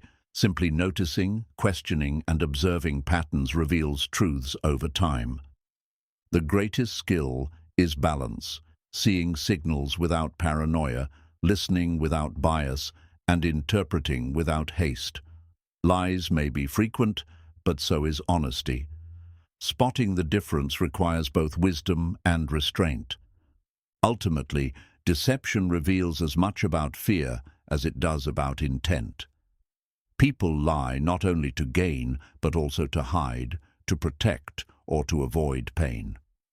When you see both the signals and the motives, you see beyond the mask to the human being underneath. Chapter 9. The Role of Environment in Human Behavior. Human behavior does not exist in a vacuum. Every choice, every habit, and every reaction is influenced by the environment around us. The spaces we occupy, the people we surround ourselves with, and the culture we live in silently shape who we become. The physical environment affects mood and energy more than most realize. Natural light, fresh air, and open spaces lift the spirit, while cluttered, dark, or noisy places drain focus and motivation. The brain responds to surroundings before the mind even notices. Colors, sounds, and textures all influence behavior subtly. Warm tones create comfort, while harsh lighting may trigger stress. Gentle music can relax, while constant noise builds irritation. Environments send cues, and the body follows without conscious thought. Social environments hold even greater power. The people around us act as mirrors, shaping our behavior. We adopt their language, habits, and even emotional states. If you spend time with negative people, you absorb negativity. If you surround yourself with growth, you rise. Culture is an invisible environment. The beliefs, values, and traditions of a society act as a script for behavior. They dictate what is acceptable, what is rewarded, and what is punished. Culture shapes identity as much as family or personality. Work environments influence productivity deeply. Open spaces may encourage collaboration, but reduce focus. Structured offices may boost order, but stifle creativity. The setup of a workplace either nurtures potential or suppresses it. Environment also determines stress levels. Cities with constant noise, traffic, and pressure breed different behaviors than quiet towns. Stress is not just internal, it is often the product of external conditions pressing down on the mind.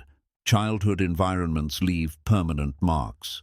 The home, school, and community in which a child grows determine their confidence, worldview, and even resilience. Early experiences create mental blueprints that influence decisions well into adulthood. The environment of poverty or wealth influences behavior patterns. Scarcity creates urgency, short-term thinking, and survival instincts. Abundance, meanwhile, often fosters long-term planning, exploration, and risk-taking. Context explains choices better than character alone. Even within the same environment, perception differs. Two people can live in the same city. One finds opportunity everywhere, the other feels trapped. The environment is not only external, it is filtered through mindset. Still, the external world heavily nudges perception. The design of space influences relationships. A dinner table encourages conversation. A screen-dominated living room discourages it. Architecture and layout quietly determine whether people connect or withdraw. Nature is the ultimate environment for restoration. Studies show that time outdoors lowers stress, sharpens focus, and increases creativity. Cities may drive ambition, but nature heals the mind. A balanced life requires both environments. Digital environments now rival physical ones. Social media, news feeds, and online communities shape how people think, feel, and act. A toxic digital environment can be as damaging as a toxic physical one.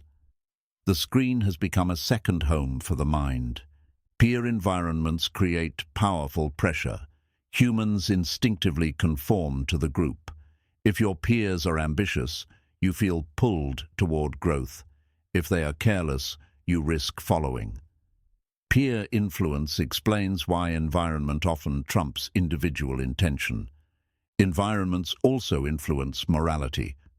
Corrupt systems normalize dishonesty, while just systems reinforce integrity.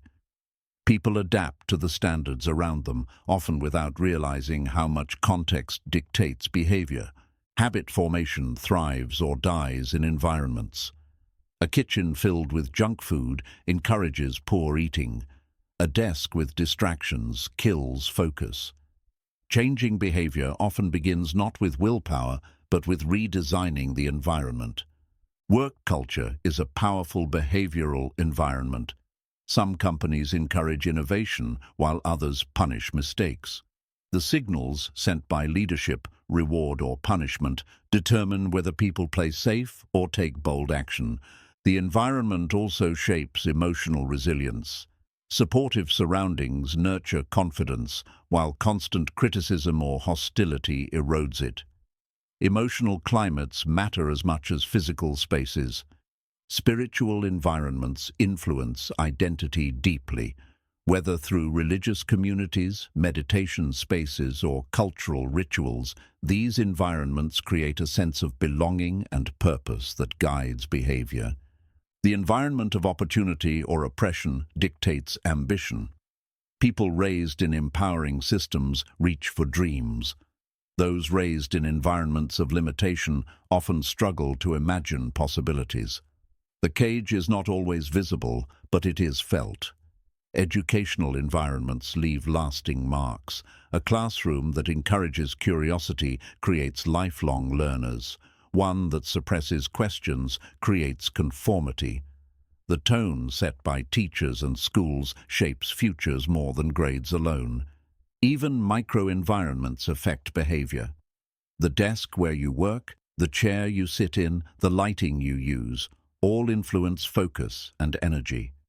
Small changes in environment ripple into large changes in output. Family environment builds identity. Loving homes instill security, while chaotic ones breed anxiety. The family is often the first environment that teaches what trust, respect, and love mean. Environments influence risk-taking. Supportive ones encourage experimentation, while judgmental ones stifle it. People rarely take bold risks in spaces where failure is ridiculed. Safety fosters courage. Political and economic environments shape behavior on a massive scale. Stability creates confidence, while instability fuels fear-driven decisions. Entire societies shift based on the environments built by governance and resources. Ritual environments strengthen belonging. Whether a workplace morning meeting, a cultural festival, or a family dinner, repeated gatherings reinforce values and create shared identity. Environments create rhythm in behavior. Environments also mold resilience through adversity. Harsh conditions often build strength, while overly soft conditions may weaken it. Balance between challenge and support creates environments that grow character. Technology creates invisible environments that change social skills. Constant notifications reduce patience. Online validation trains people to seek approval quickly. The digital environment now sculpts human psychology as much as cities or families do. Peer environments influence ethics. If everyone cheats, cheating feels normal. If everyone contributes honestly, honesty feels natural. People rarely act alone, they act within the climate of their environment. Environmental triggers shape habits unconsciously. Walking into a gym puts you in the mood to exercise. Walking into a bar puts you in the mood to drink. Locations carry behavioral scripts that people follow automatically. The pace of an environment also matters. Fast-paced cities push ambition but breed burnout. Slower environments nurture peace but may suppress drive. People adapt their rhythm to the environment around them. Environments even affect memory and learning. The brain recalls information more easily in the same place it was learned. This is why studying in one environment and testing in another sometimes creates difficulty. Place ties itself to thought. Supportive environments build innovation. Silicon Valley flourished not because of individuals alone, but because the environment encouraged experimentation, collaboration, and risk. Environments either stifle or spark revolutions. The environment of language also matters. The words commonly used in a community influence thought. Positive, empowering language environments encourage optimism. Negative or hostile language environments create cynicism. Changing environments often creates breakthroughs. Travel, relocation, or even rearranging a room can spark new behavior by breaking old patterns. A new environment disrupts habits and invites growth. At its core, environment is both a container and a mirror. It holds us, shapes us, and reflects back who we become. To change your behavior, sometimes you must first change your environment.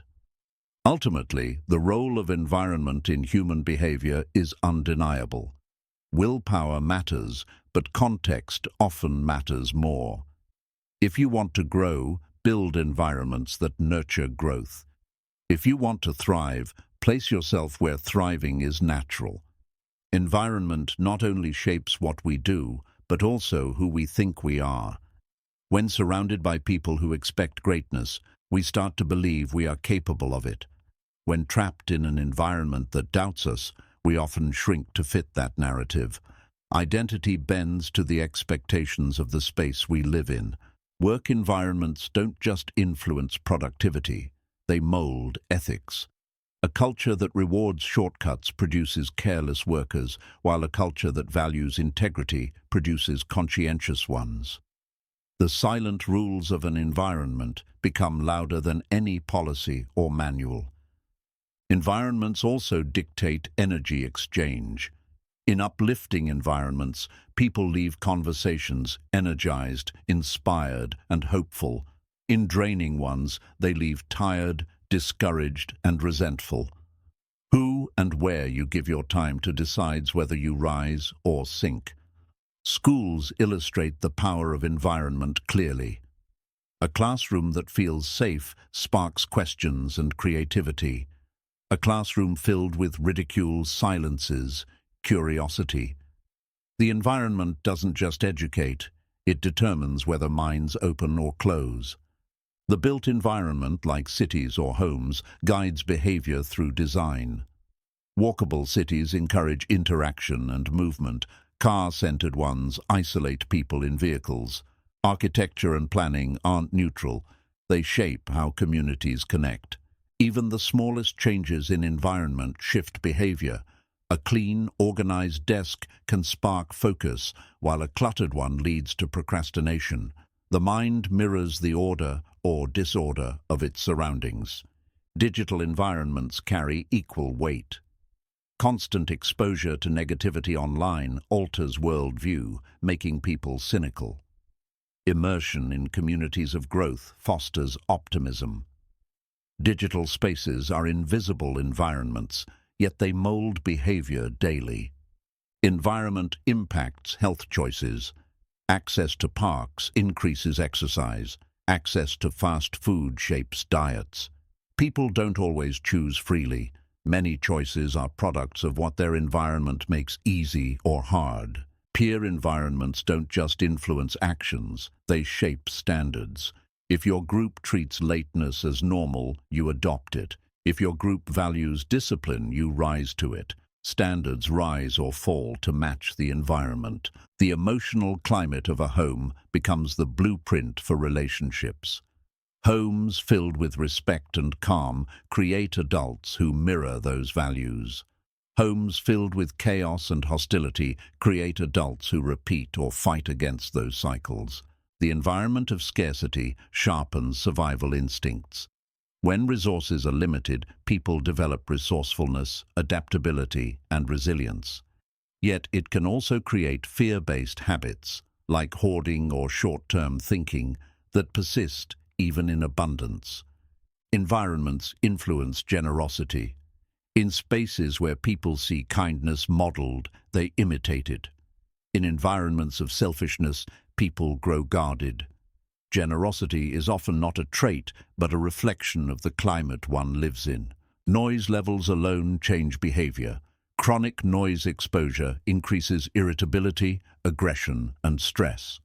Silence, on the other hand, calms the nervous system and enhances focus. Environments shape emotions through sound. Environments create rituals that embed themselves into identity. Cafes become places of reflection, gyms become places of discipline, and libraries become places of focus. Over time, the place and the behavior become inseparable. The cultural environment also molds ambition. In some cultures, risk-taking is celebrated. In others, conformity is valued. This invisible script determines whether people feel encouraged to innovate or pressured to comply.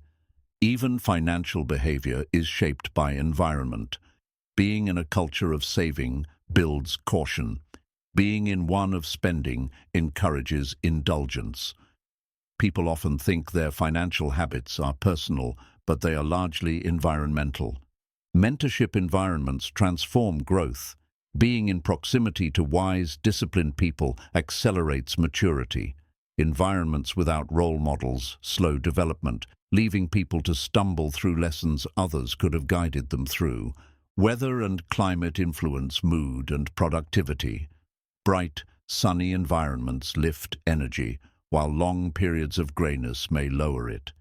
People's internal states are tied to the rhythms of the external environment in ways science continues to uncover. Environments influence memory and learning styles. People who grow up in storytelling cultures develop strong narrative memory. Those raised in technical environments sharpen analytical recall. What is emphasized in the environment shapes the kind of intelligence that flourishes. Even spirituality is environmental.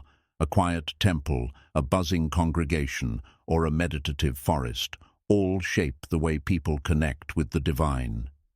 The environment becomes the bridge between inner life and higher meaning. Digital echo chambers show how environments filter truth. Surrounded by like-minded voices, people become more certain of their beliefs. Environments don't just influence what we think, they influence what information we even have access to. Environments of abundance and privilege often create blind spots. When everything is easily available, gratitude fades. Environments of scarcity, in contrast, make small blessings feel profound. Both extremes sculpt behavior in opposite ways. The environment also decides the speed of growth. Being in a demanding, high-performance environment accelerates skills quickly. Being in a stagnant one slows progress. Growth is rarely just about effort. It's also about the soil in which you are planted. Family traditions act as environmental anchors. Weekly dinners, holiday rituals, or shared practices create predictability. These rituals communicate values in subtle ways, embedding themselves into behavior across generations.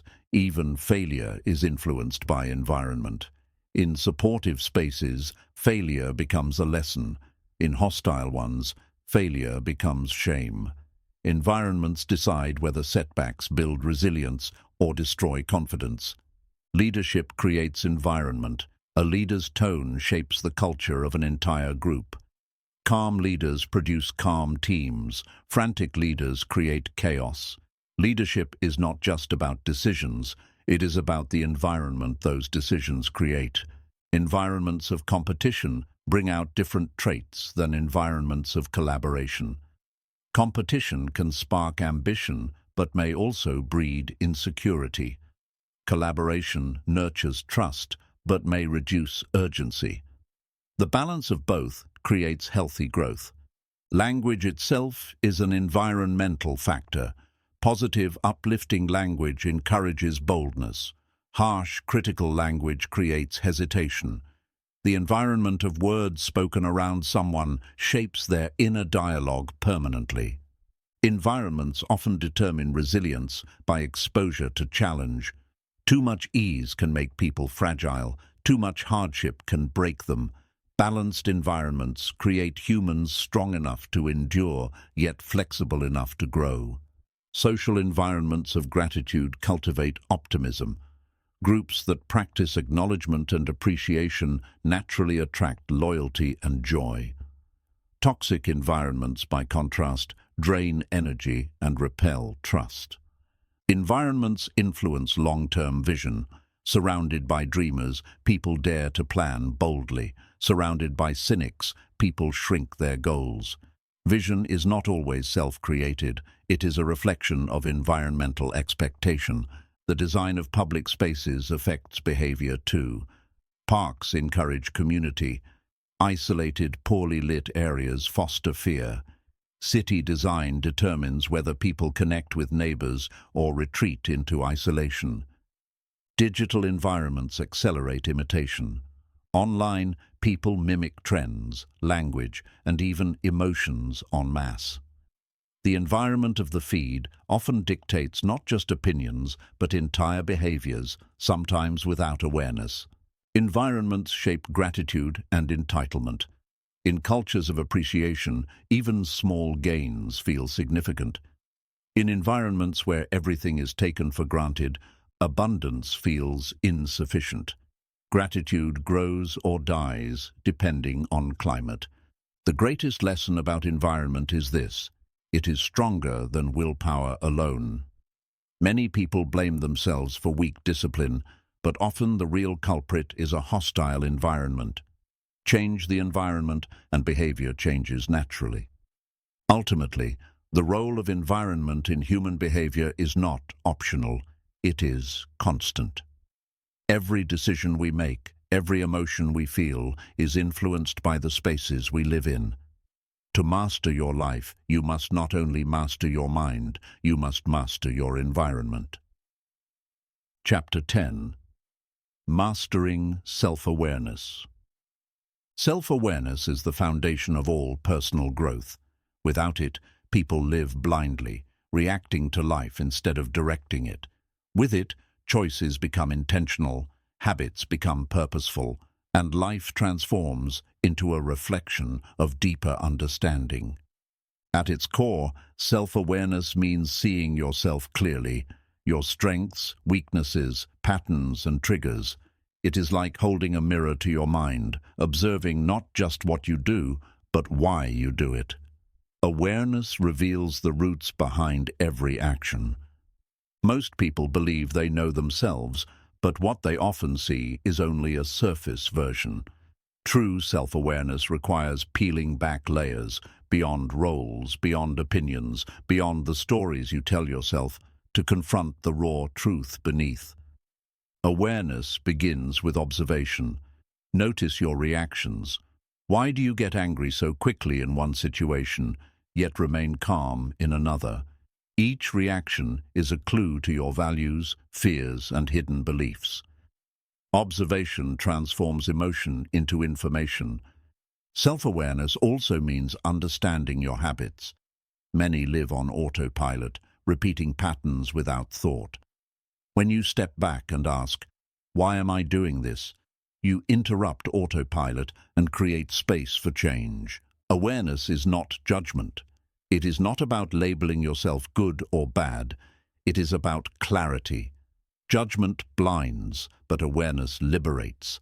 By seeing without condemnation, you open the door to growth without shame.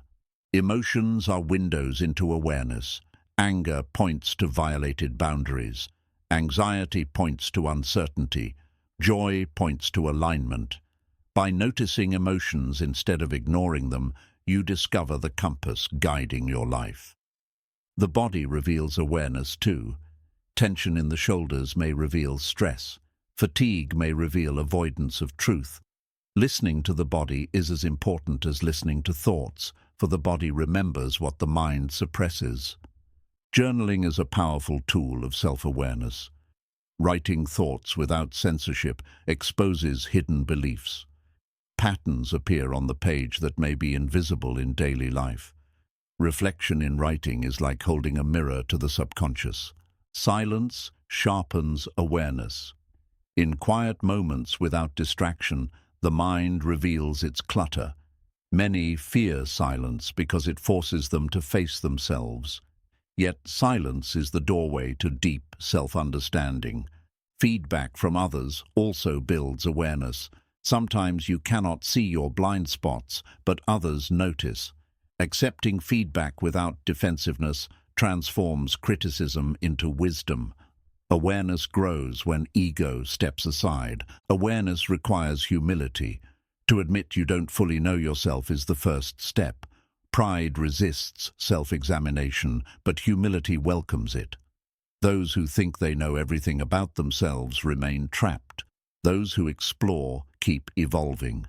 Triggers are powerful teachers of awareness. Notice what irritates you, what scares you, what excites you. Each trigger is a message, revealing unhealed wounds, unmet needs, or unrecognized passions. Awareness also means recognizing masks. People often play roles, confident at work, vulnerable at home, cheerful in public. Awareness asks, which parts are real and which are performed? To master yourself, you must know your masks. Awareness deepens when you study your desires. What do you crave and why? Is it love, validation, power, or peace? Sometimes desires reflect true needs. Other times, they are substitutes hiding deeper voids. Awareness discerns the difference. Patterns of thought are central to self-awareness. Notice recurring stories in your mind. I'm not enough. I always fail. I deserve better. These scripts guide actions until you challenge them. Awareness rewrites the narrative. Awareness reveals contradictions. You may say health matters, yet neglect your body. You may claim peace matters, yet chase conflict. Seeing these gaps is uncomfortable but essential because awareness is the first step to alignment. Meditation strengthens awareness. By sitting with your thoughts without judgment, you see how restless, repetitive, or scattered they are. This practice turns the unconscious into the conscious, building mastery over attention. Self-awareness also involves knowing your values. When decisions confuse you, it's often because values are unclear. Identifying what truly matters, family, growth, honesty, freedom, provides a compass for every choice. Awareness expands when you notice your impact on others. How do people feel after interacting with you, energized or drained, encouraged or diminished? Observing your influence teaches responsibility for the energy you bring. Awareness is not about perfection, it's about progress. You will always discover new blind spots, new patterns, new truths. Mastery means staying open, curious, and willing to evolve. The journey is endless, but each step brings freedom. The link between awareness and control is profound. You cannot control what you do not see. By becoming aware of impulses before they turn into actions, you reclaim power over behavior. Awareness gives choice where habit once ruled. Awareness also builds resilience. When you know your triggers, you prepare for them. When you know your strengths, you use them. When you know your weaknesses, you guard them. Awareness turns life from unpredictable storm into navigable ocean. Self-awareness is the antidote to self-deception. Humans are skilled at justifying actions, blaming others, and avoiding responsibility. Awareness cuts through excuses, confronting the truth that growth begins with accountability. Relationships thrive on awareness. When you understand your needs and patterns, you communicate better. When you understand others' needs, you empathize more. Awareness turns conflict into connection. Leadership is impossible without awareness. Leaders who know themselves inspire trust. Those who lack it project insecurity. Self-aware leaders adapt, empathize, and serve because they first mastered the hardest person to lead, themselves. Awareness sharpens decision-making. Instead of acting from impulse, you pause, reflect, and choose. This gap between stimulus and response is the birthplace of wisdom. Awareness creates space where wisdom grows. Even creativity depends on awareness. By observing your thoughts and emotions, you tap into deeper sources of inspiration. Many great ideas come not from force, but from heightened awareness of patterns unseen by others. Awareness is uncomfortable at times. It reveals flaws, contradictions, and weaknesses. Yet the discomfort is a gift. It means growth is happening. Only by facing truth can you move beyond limitation. Awareness connects you to authenticity. Instead of living for appearances, you align actions with your true self. The more aware you become, the less energy you waste pretending, and the more energy you invest in becoming. The past becomes a teacher through awareness. Reflecting on old choices, not to regret but to learn, builds wisdom. Each mistake becomes a lesson, each success a map. Awareness transforms history into guidance. Future vision also grows from awareness. By knowing your patterns, you can predict where they lead. If you remain as you are, where will you end up? Awareness shows whether your current path aligns with your future self. Self-awareness is not isolation. It connects you more deeply with others. By knowing your own emotions, you recognize them in others. Awareness breeds empathy, and empathy creates connection across differences. The highest level of awareness is self-mastery. When you observe yourself without bias, when you choose rather than react, when you align values with actions, you rise above autopilot and live with clarity. Awareness is not found once and kept forever.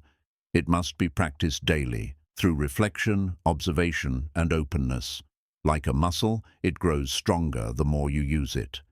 Neglect it, and blindness returns. Ultimately, mastering self-awareness means mastering freedom. You are no longer a prisoner of habit, impulse, or fear.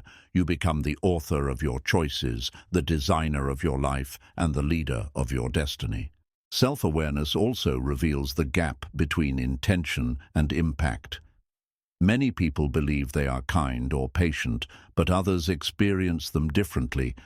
By examining not just what you intend, but how others receive you, you begin to close the gap between who you think you are and who you truly are. Awareness deepens when you observe your language. The words you use daily, I can't, I must, I should, reflect hidden beliefs. Shifting language from limitation to empowerment transforms not only communication, but identity itself. Your environment becomes a mirror when you are aware.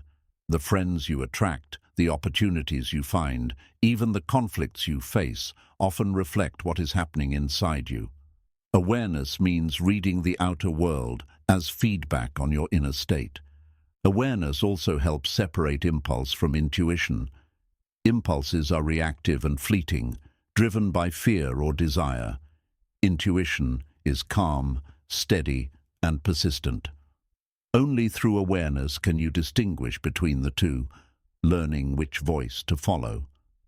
The way you handle success reveals as much about you as the way you handle failure. Some shrink from success, fearing responsibility.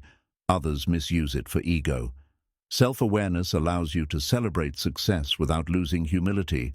Awareness shines when observing patterns in relationships. Do you always attract the same kind of people? Do conflicts repeat in similar ways? These are not coincidences. They are patterns reflecting what you have yet to heal or learn. The practice of mindfulness strengthens awareness moment by moment. By focusing on breath, sensations, or thoughts without judgment, you train the mind to notice rather than react. Over time, this practice rewires the brain for clarity. Awareness turns ordinary routines into lessons. Brushing your teeth, walking to work, eating a meal, these moments reveal your level of presence. Are you mindful or lost in thought? Awareness transforms even the mundane into practice grounds for growth. Self-awareness includes understanding your limits. Knowing when to rest, when to say no, and when to step back is as important as knowing when to push. Without this balance, ambition leads to burnout instead of fulfillment. Your relationship with time reveals your awareness. Do you constantly rush, always feeling behind, or do you live deliberately, giving presence to each moment? Awareness of time is awareness of life itself. Awareness expands creativity by connecting dots others don't see. When you are conscious of subtle links between ideas, experiences, and emotions, inspiration flows naturally. Creativity is born not from force, but from heightened awareness. Emotional awareness prevents projection. Without it, we blame others for feelings we haven't processed. With it, we recognize anger, jealousy, or fear as our own, not someone else's fault. Awareness reclaims responsibility for inner states. Awareness is also about noticing joy. Too often people only analyze pain, ignoring moments of beauty. By becoming aware of what brings genuine joy, you learn where to direct more time and energy. Awareness guides you toward fulfillment. The journey of awareness is ongoing because identity evolves. Who you were 5 years ago is not who you are today. By staying aware, you update your self-image, allowing growth instead of clinging to outdated versions of yourself. Awareness also teaches patience. You realize growth is not instant, it is gradual. The ability to observe progress over time prevents frustration. Patience is not waiting, it is understanding the pace of transformation. Awareness reveals the difference between external success and internal peace. You may appear accomplished, but if inside you feel restless, awareness exposes the truth. It pushes you to align outer achievement with inner fulfillment. The questions you ask yourself reveal your awareness. Questions like, "Why me?" keep you stuck. Questions like, "What can I learn from this?" expand you. Awareness is not only in answers, but in the quality of questions you live by. Self-awareness also means recognizing ego. Ego thrives on comparison, craving validation from others. Awareness allows you to step back, see the ego's games, and choose authenticity over competition. Awareness transforms failure into growth. Without it, failure feels final. With it, failure becomes feedback, an opportunity to understand weaknesses, refine strategies, and build resilience. The difference lies in perception. Your inner dialogue shapes your outer reality. Awareness of self-talk reveals whether you are your greatest ally or harshest critic.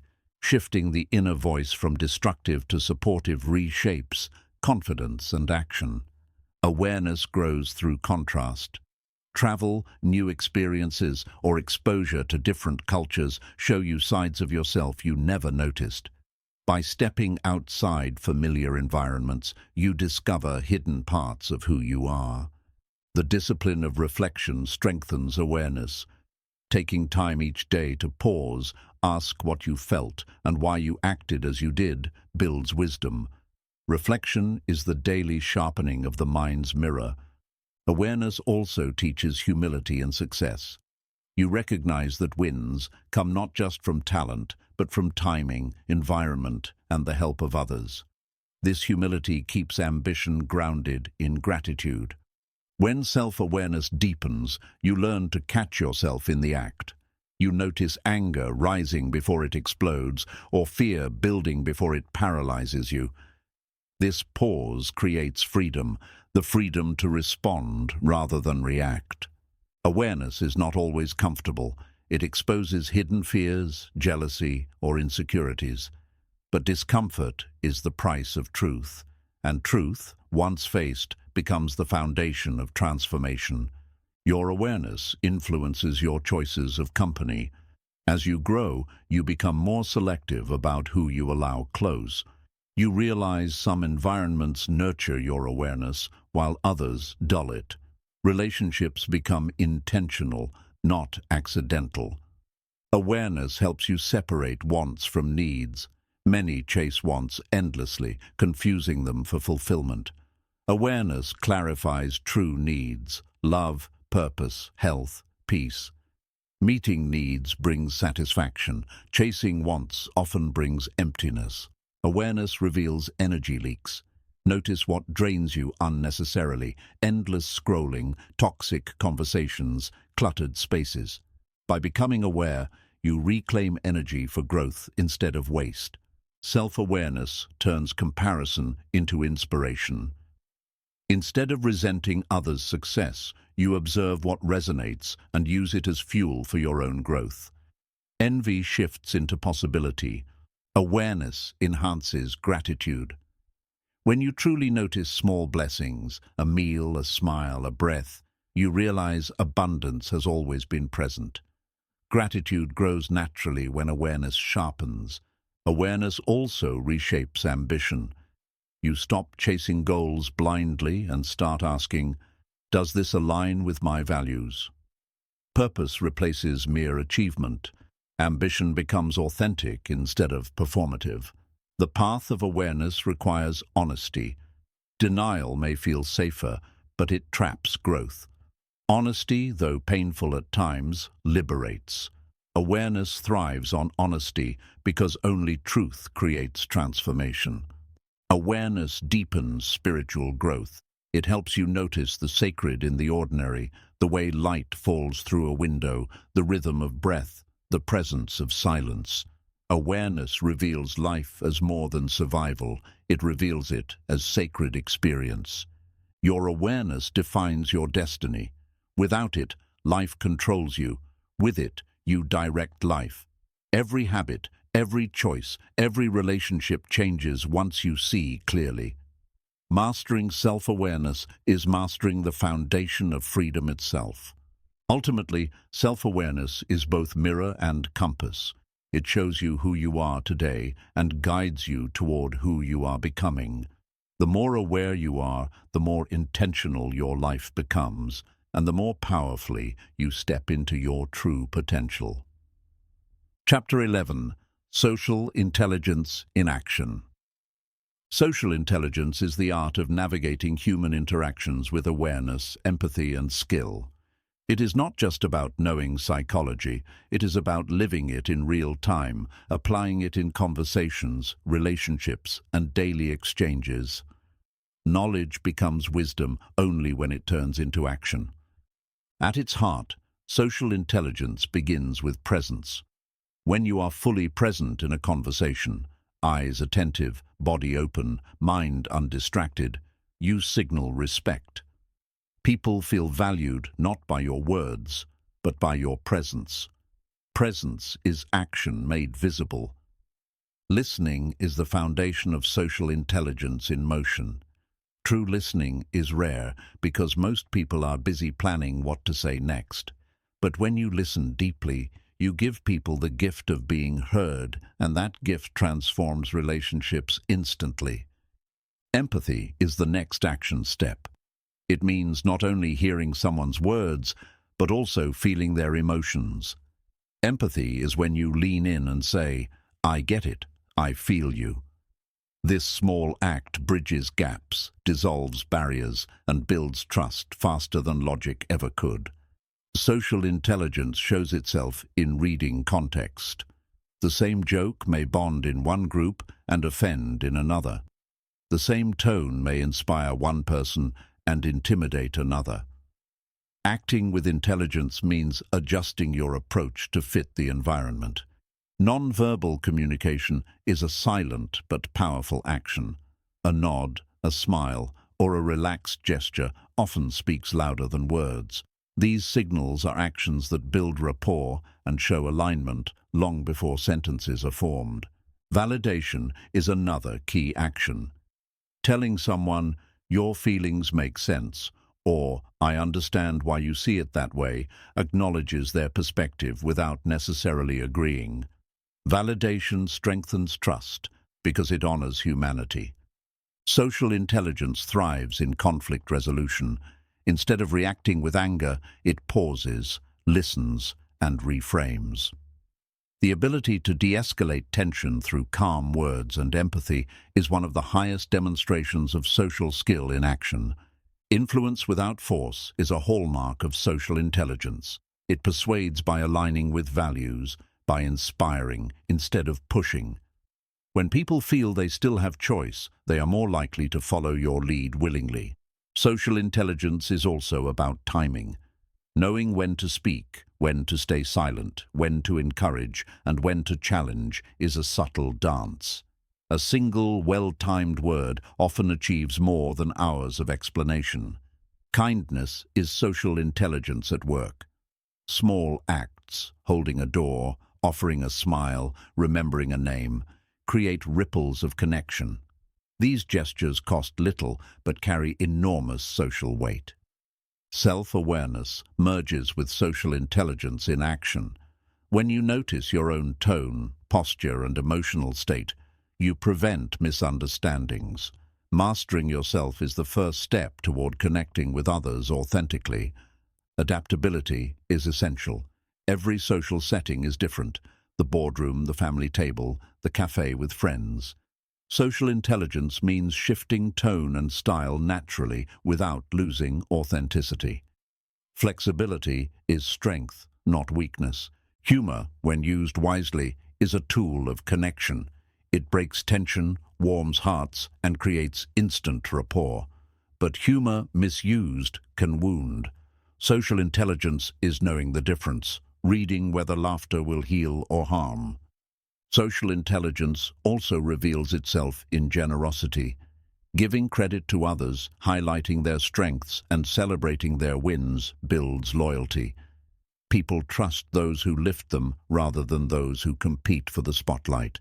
Curiosity is an action that deepens social bonds. Asking thoughtful questions, "What matters most to you?" or "How did that shape you?" invites people to share more of themselves. Curiosity is respect disguised as interest. Boundaries are also part of social intelligence. Saying no with respect, protecting your time, and respecting others' limits show maturity. Connection does not mean overextension, it means balanced respect. Patience is another skill in motion. Not rushing conversations, not demanding immediate answers, and allowing others time to express themselves communicates safety. Patience creates trust in ways force never can. Gratitude is a social action that multiplies connection. Saying "thank you" sincerely makes people feel seen and valued. Gratitude builds goodwill, and goodwill becomes the soil where trust grows. Observation is an action too. Noticing someone's discomfort, excitement, or hesitation allows you to respond wisely. Social intelligence is not about reacting blindly, it's about noticing before acting. Consistency builds credibility. When your behavior aligns across situations, people learn they can rely on you. Social intelligence is not about charming moments, it's about consistent actions that create long-term respect. Encouragement is another form of social power. Saying, "I believe in you," or "you can do this," can ignite courage in others. Social intelligence uses words to empower, not to diminish. Flexibility in perspective strengthens connection. Being willing to see from another's angle, even if you disagree, shows maturity. Social intelligence doesn't demand sameness. It embraces difference without losing respect. Inclusivity is social intelligence at its finest. It ensures no one feels invisible or excluded. Acknowledging everyone in the room, from the highest rank to the quietest member, shows awareness and humility in action.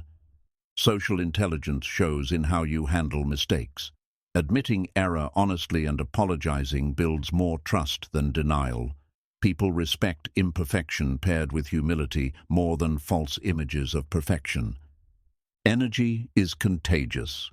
Entering a space with warmth, calmness, or optimism shapes the atmosphere for everyone. Social intelligence is knowing that your energy is never neutral. It either uplifts or drains. Recognition is a practical social action. Acknowledging effort, even in small ways, makes people feel valued. Social intelligence looks for opportunities to highlight others, building stronger bonds. Diplomacy is another form of applied intelligence. It means speaking truth without unnecessary offense, balancing honesty with tact. Social intelligence knows that how something is said often matters more than what is said. Social intelligence also appears in leadership. Leaders with high social intelligence inspire loyalty, resolve conflict, and unite groups. They guide not through fear, but through respect, empathy, and example. Awareness of diversity is part of social skill. Different cultures, backgrounds, and experiences bring unique perspectives. Social intelligence in action means embracing differences, not ignoring them. The ability to forgive demonstrates social maturity. Holding grudges poisons relationships. Forgiveness, when genuine, clears space for trust to regrow. Social intelligence recognizes that connection is more important than pride. Social intelligence also shines in mentoring. Sharing wisdom with patience, encouraging growth without judgment, and guiding with kindness demonstrates not just knowledge, but care. Mentorship is social influence at its highest. Managing conflict calmly is one of the greatest demonstrations of social intelligence. It avoids blame, seeks understanding, and moves toward solutions. Those who master this skill become anchors in chaotic environments. Even silence, when used wisely, is powerful. Pausing before speaking, allowing others to process, or creating space for reflection shows control and respect. Silence is not emptiness, it is presence in another form. Ultimately, social intelligence in action is about creating connection without control, influence without manipulation, and respect without condition. It is about making others feel safe, valued, and understood. And in doing so, you not only master relationships, you master humanity itself. Social intelligence also means mastering the art of tone. The same words can comfort or wound depending on how they are delivered. Speaking gently when tension rises, or firmly when clarity is needed, shows mastery of social timing. Emotional regulation is another aspect of applied social intelligence. When you keep calm during conflict instead of letting anger take over, you not only protect yourself, you set the tone for everyone else. People trust those who remain steady in storms. Social intelligence in action also includes generosity of credit. In group efforts, highlighting others' contributions makes them feel valued, while hoarding recognition weakens trust. The socially intelligent person knows that shining light on others makes the whole brighter. Curiosity drives stronger bonds than certainty. By asking genuine questions and showing interest in people's stories, you invite them to open up. People rarely remember every detail of what you said, but they always remember how deeply you cared. Flexibility in communication style is another form of social mastery. Some people prefer directness, others need gentleness. The ability to read the preference and adapt creates smoother connections and avoids unnecessary conflict. Respecting differences is an action, not just a mindset. Whether in culture, religion, or lifestyle, acknowledgement of diversity builds trust. Social intelligence bridges gaps not by erasing difference, but by honoring it. The socially intelligent person knows the value of names. Remembering and using someone's name signals recognition and respect. It turns an interaction from generic to personal, building connection instantly.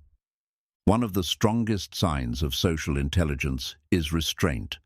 Knowing when not to speak, when not to push, and when to let silence do the work communicates wisdom. Influence often grows through what you withhold, not only through what you give. The ability to read group energy is a skill. When you sense the mood of a room, whether tense, tired, or excited, you can adjust your behavior to uplift it. Leaders who master this skill carry influence wherever they go. Social intelligence also appears in conflict avoidance, not through silence, but through proactive kindness. By building strong bonds before tension arises, you create goodwill that prevents small issues from exploding into larger ones. Forgiveness is an action of social maturity. When you let go of grudges, you show that relationships matter more than ego. This doesn't mean ignoring boundaries, it means releasing bitterness for the sake of peace. Storytelling is one of the most effective tools of persuasion and connection. When you share a story, you bypass defenses and connect directly with emotions. Social intelligence uses stories to inspire rather than to manipulate. Socially intelligent people practice inclusion. They notice when someone feels left out and bring them into the conversation. This small act of awareness prevents isolation and builds group harmony. One of the subtlest forms of social intelligence is adjusting pace. Some people need time to process before responding, others prefer quick exchanges. Matching the pace of the person you interact with builds comfort and trust. Social intelligence is rooted in humility. Instead of pretending to know everything, admitting what you don't know creates openness. People feel safer around those who can say, "I don't have the answer, but let's figure it out together." Praise, when genuine, builds deep connections. Compliments about effort and character, rather than appearance or luck, create lasting impact. Social intelligence uses praise as encouragement, not as manipulation. Another sign of social intelligence is noticing unspoken needs. A glass of water for a tired guest, an offer to help without being asked. These small gestures carry enormous weight. Social skill is not just words, it's attentive action. Humor, used wisely, eases tension and builds bonds. But the socially intelligent person knows the boundary between uplifting laughter and hurtful mockery. Humor that unites is power. Humor that divides is weakness. Reciprocity strengthens relationships. When you give kindness and attention, others are more likely to return it. Social intelligence recognizes this natural exchange and nurtures it, creating cycles of trust. One key action is emotional mirroring, subtly reflecting someone's tone or posture. Done sincerely, it makes people feel understood on a subconscious level. This alignment builds rapport quickly, without force. Social intelligence thrives in adaptability to conflict styles. Some people need reassurance, others need clarity, and some need space. Reading this and responding accordingly makes resolution possible without escalation. Acknowledging effort is often more powerful than praising results. When you recognize the journey someone is taking, they feel supported even before they succeed. Social intelligence focuses on the process, not just the outcome. Another aspect is generosity with time. Giving people your undivided attention, even briefly, tells them they matter. In a distracted world, focused presence is one of the most valuable gifts you can offer. Socially intelligent people are mindful of space. They respect personal boundaries, knowing that comfort levels vary across cultures and individuals. Awareness of space creates safety, and safety builds trust. One subtle but powerful action is remembering details. When you recall something someone shared weeks ago, it shows you were truly listening. That attention leaves a mark far deeper than casual conversation. Encouragement is fuel for others. A simple, "I believe in you," can ignite courage where there was doubt. Social intelligence uses encouragement not sparingly, but strategically to lift people at key moments. Diplomacy is essential in difficult conversations. Social intelligence knows how to address truth without unnecessary harm. It balances honesty with compassion, creating space for growth without breaking trust. The ability to remain neutral in heated debates shows strength. Instead of taking sides recklessly, socially intelligent people focus on understanding both perspectives, building bridges rather than walls. Consistency is key in relationships. A person who is kind one day and dismissive the next creates distrust. Social intelligence means aligning words, tone, and actions steadily so people know who they are dealing with. Inclusivity also extends to celebration. Remembering milestones, birthdays, or achievements shows attentiveness. These small acts strengthen bonds and remind people they are valued beyond their utility. Even apologies require social intelligence. A genuine, "I was wrong and I'm sorry," is more powerful than excuses. It shows humility, accountability, and respect, all pillars of strong human connection. Leadership rooted in social intelligence inspires loyalty. Teams follow leaders who listen, adapt, and uplift. Fear may achieve compliance, but respect builds commitment. Influence earned through empathy lasts far longer. Encouraging collaboration is another action. Bringing people together, highlighting shared goals, and dissolving silos creates harmony. Social intelligence thrives not in competition, but in collective growth. Managing energy in groups is a subtle art. Entering with positivity, steering conversations away from negativity, and encouraging constructive dialogue transforms environments. Socially intelligent people are conductors of energy. Finally, social intelligence is about leaving people better than you found them. Every interaction is a chance to add value, encouragement, or clarity. This principle, when lived daily, creates relationships rooted in trust and admiration. Ultimately, social intelligence in action is not about charm or manipulation. It is about empathy, awareness, and respect expressed through consistent behaviors. When lived fully, it turns ordinary interactions into extraordinary connections. Chapter 12. Becoming a master of human behavior. To master human behavior is not to control others, it is to understand them. Mastery begins with observation, the ability to notice patterns, emotions, and motives hidden beneath the surface. It is not about judgment, but about clarity, seeing reality as it truly is. True mastery requires humility.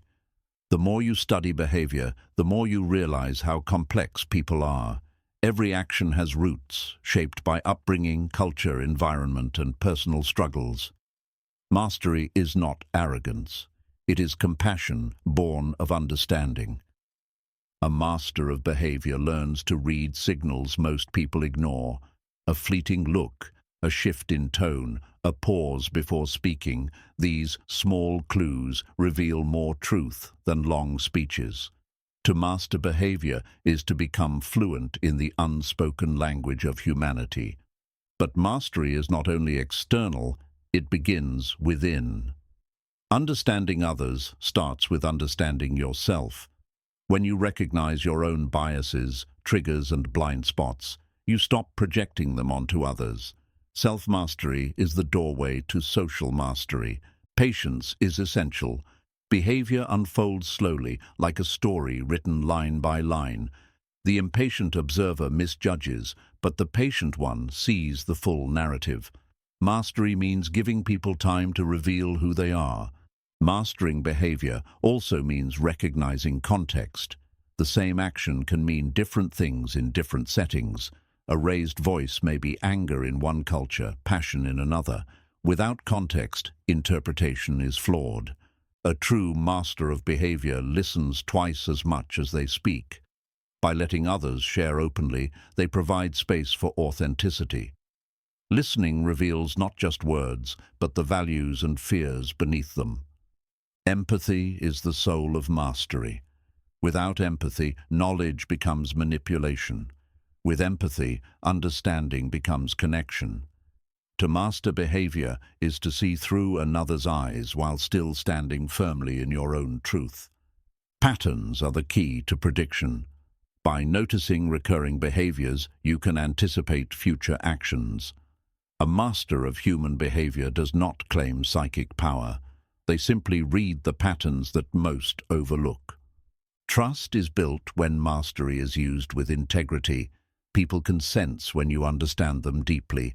If that understanding is used for care rather than control, it creates bonds that endure. Mastery is responsibility as much as skill. Behavioral mastery requires emotional discipline. To respond thoughtfully instead of reacting impulsively is to rise above instinct. Mastery does not mean suppressing emotion, but channeling it into constructive action. Curiosity drives growth. Masters of behavior never stop asking questions. Why do people act this way? What shapes this decision? What lies beneath the surface? Curiosity prevents stagnation and keeps awareness alive. Observation is sharpened in silence. By watching interactions quietly, you see dynamics others miss. Silence is not absence, it is presence without interruption. It allows subtle truths to emerge. Mastery also means seeing potential, not just patterns. People are not fixed, they are capable of growth. A master of behavior doesn't just see who someone is today, but who they could become tomorrow. To master behavior is also to master influence, not through pressure, but through alignment. When you speak to someone's values, their fears, and their dreams, you inspire movement that feels natural, not forced. Ethics must guide mastery. Without morality, understanding behavior becomes exploitation. With morality, it becomes service. The true master uses insight to uplift, not to manipulate or harm. Adaptability is a hallmark of mastery. People are diverse, and no single approach works for all. Masters adjust their style, tone, and energy to fit the individual and the moment, creating resonance where others create resistance. Mastering behavior requires lifelong learning. New cultures, technologies, and generations reshape human dynamics constantly. A true master remains a student, adapting to change rather than clinging to old knowledge. Awareness of hidden motives sharpens mastery. Not everything people say is what they mean. Words often disguise fears, ambitions, or insecurities. Reading beneath the surface reveals the true driver of actions. A master recognizes the power of first impressions. They know how quickly judgments form, but they also know how to go beyond the surface. They balance the instant with the long term, seeing both the first layer and the deeper truth. Mastery also means managing energy. Every interaction shifts emotion, uplifting or draining, inspiring or discouraging. Masters are intentional about the energy they bring and the energy they leave behind. Resilience strengthens mastery. Not every interaction will go well. Misunderstandings happen, but a master learns, adjusts, and improves. Failure becomes feedback, sharpening skill over time. Mastering behavior requires balance between analysis and intuition. Data reveals patterns, but intuition feels the moment. The greatest mastery combines both, allowing decisions rooted in wisdom and guided by instinct. Mastery is revealed in conflict. Instead of escalating tension, the master seeks resolution. Instead of winning arguments, they seek understanding. Conflict becomes a stage to demonstrate patience, empathy, and wisdom. A master of behavior also knows when to step back. Not every truth needs to be spoken, not every motive needs to be exposed. Wisdom lies in discernment, choosing when silence speaks louder than words. Social intelligence is the practice ground of mastery. By engaging daily with people, applying insights, and refining actions, mastery grows. It is not achieved in theory, but in living practice. The master also cultivates presence. People feel calmer, safer, and more open in their company. Presence communicates trustworthiness without effort. It is the result of deep self-awareness and authentic engagement. Clarity is another hallmark.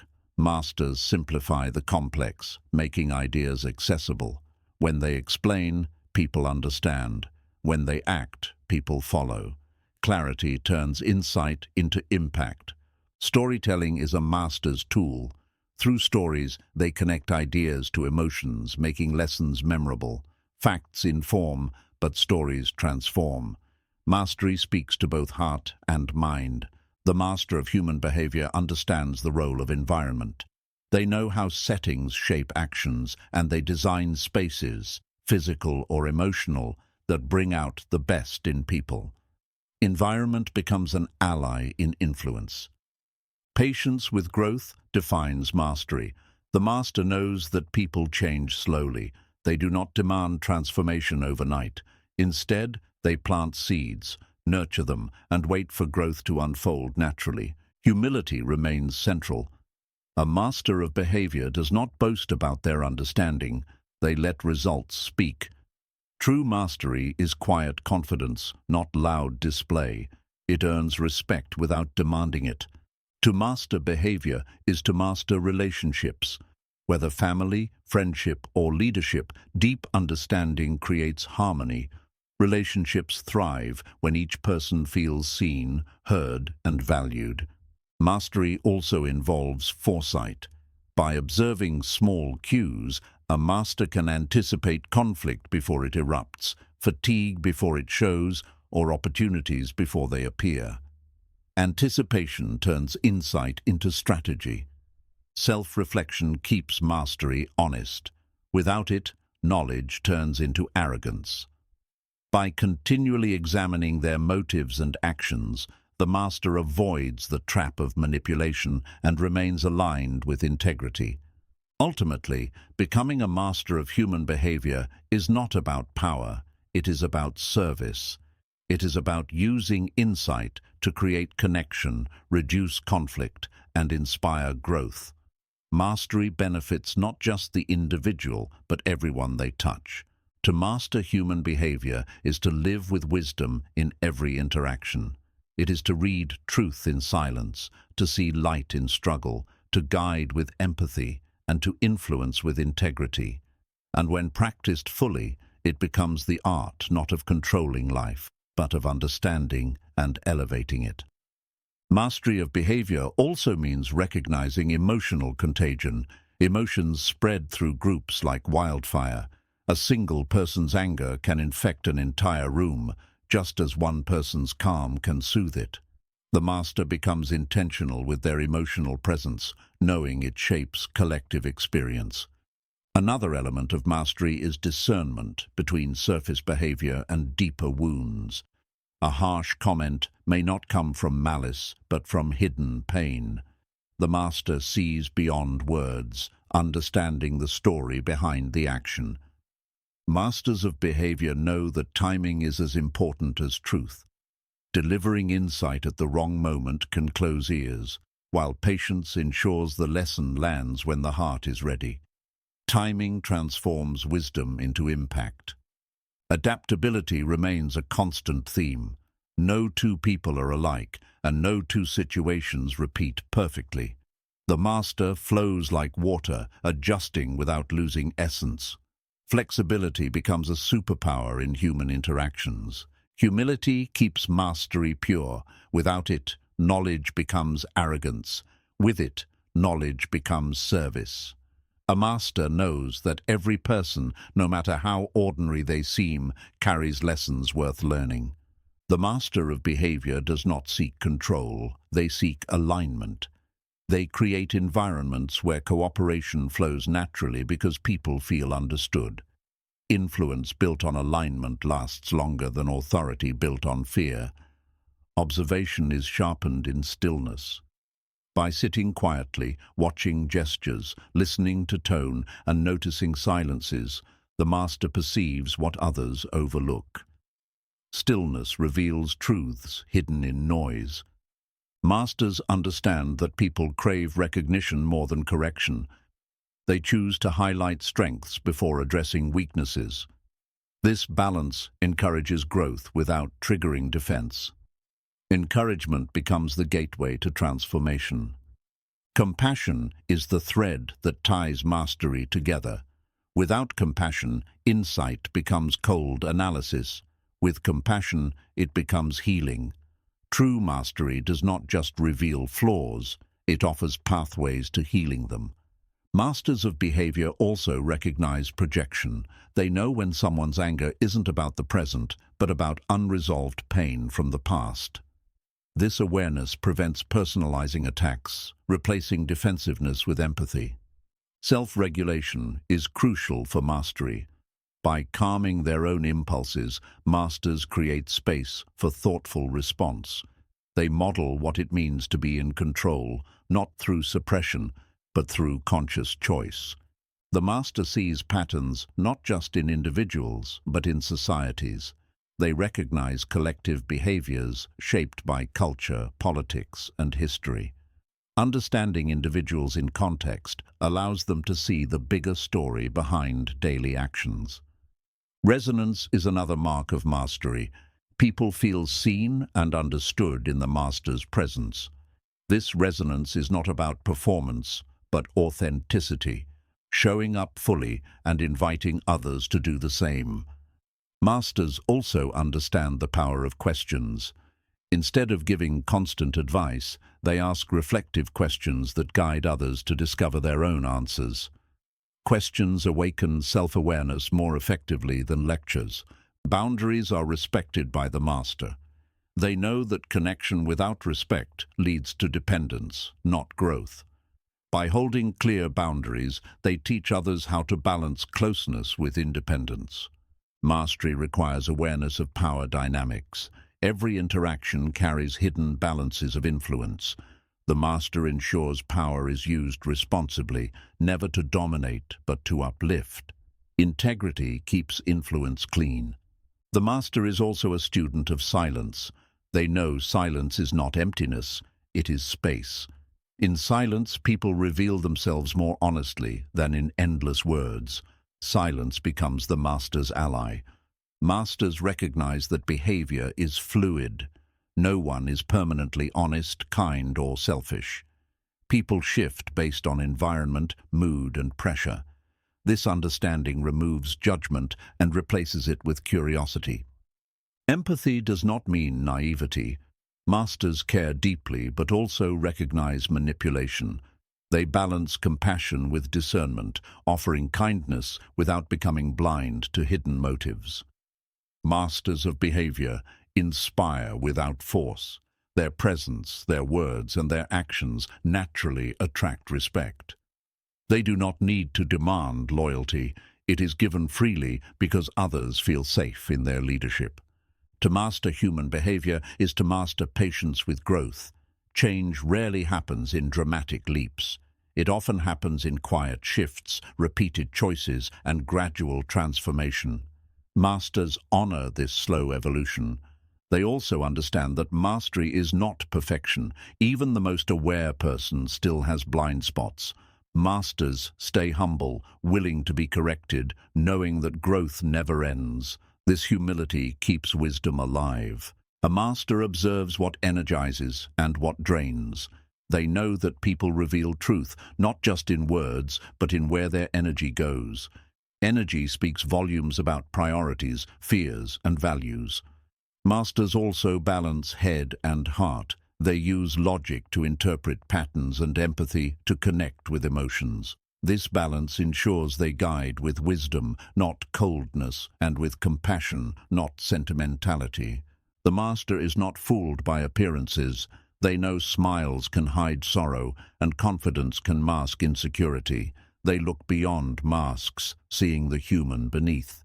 This deeper sight prevents shallow judgments. They also know the value of consistency. People trust what they can predict. When the master's words and actions align over time, credibility grows naturally. Consistency is trust made visible. Masters use influence responsibly.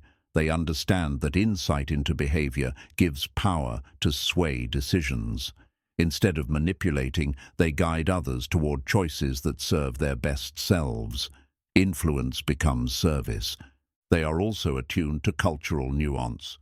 What is respectful in one culture may be offensive in another. Masters learn these differences, honoring diversity instead of assuming universality. Awareness prevents unintentional harm.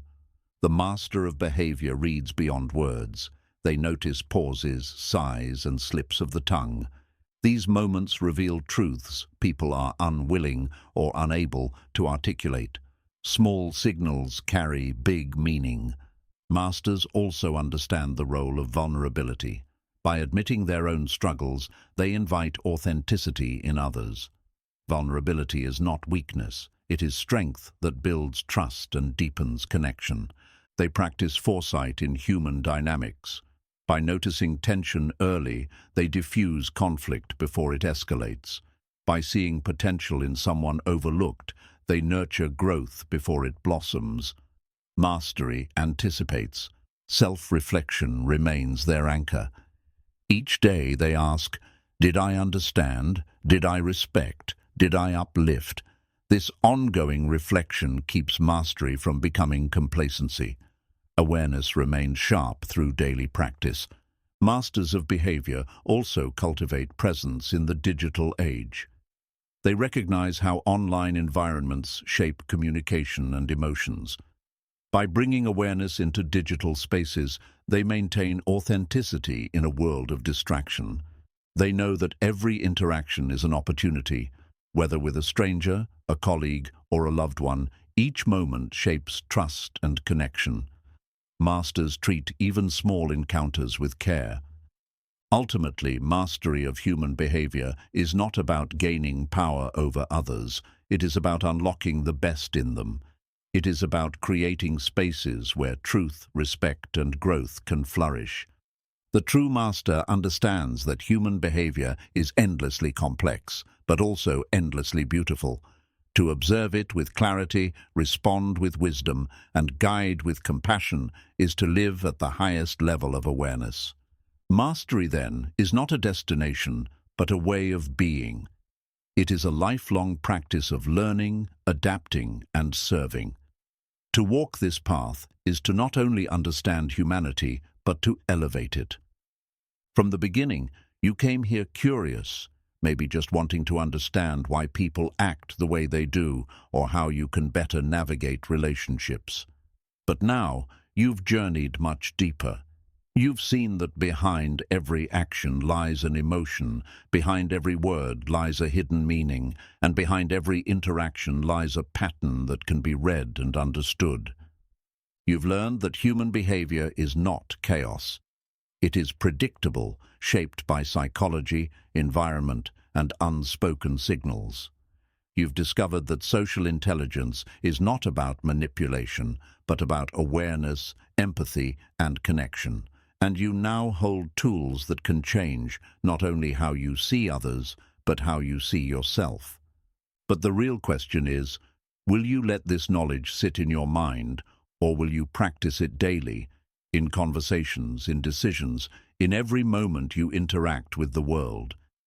because mastery comes not from knowing but from living, so take this wisdom forward. Watch people closely, listen beyond their words, understand before you react, and as you grow in awareness, you will find that doors open, relationships deepen, and influence comes naturally. Remember, when you master human behavior, you master not just others, you master yourself. And that is the greatest power of all.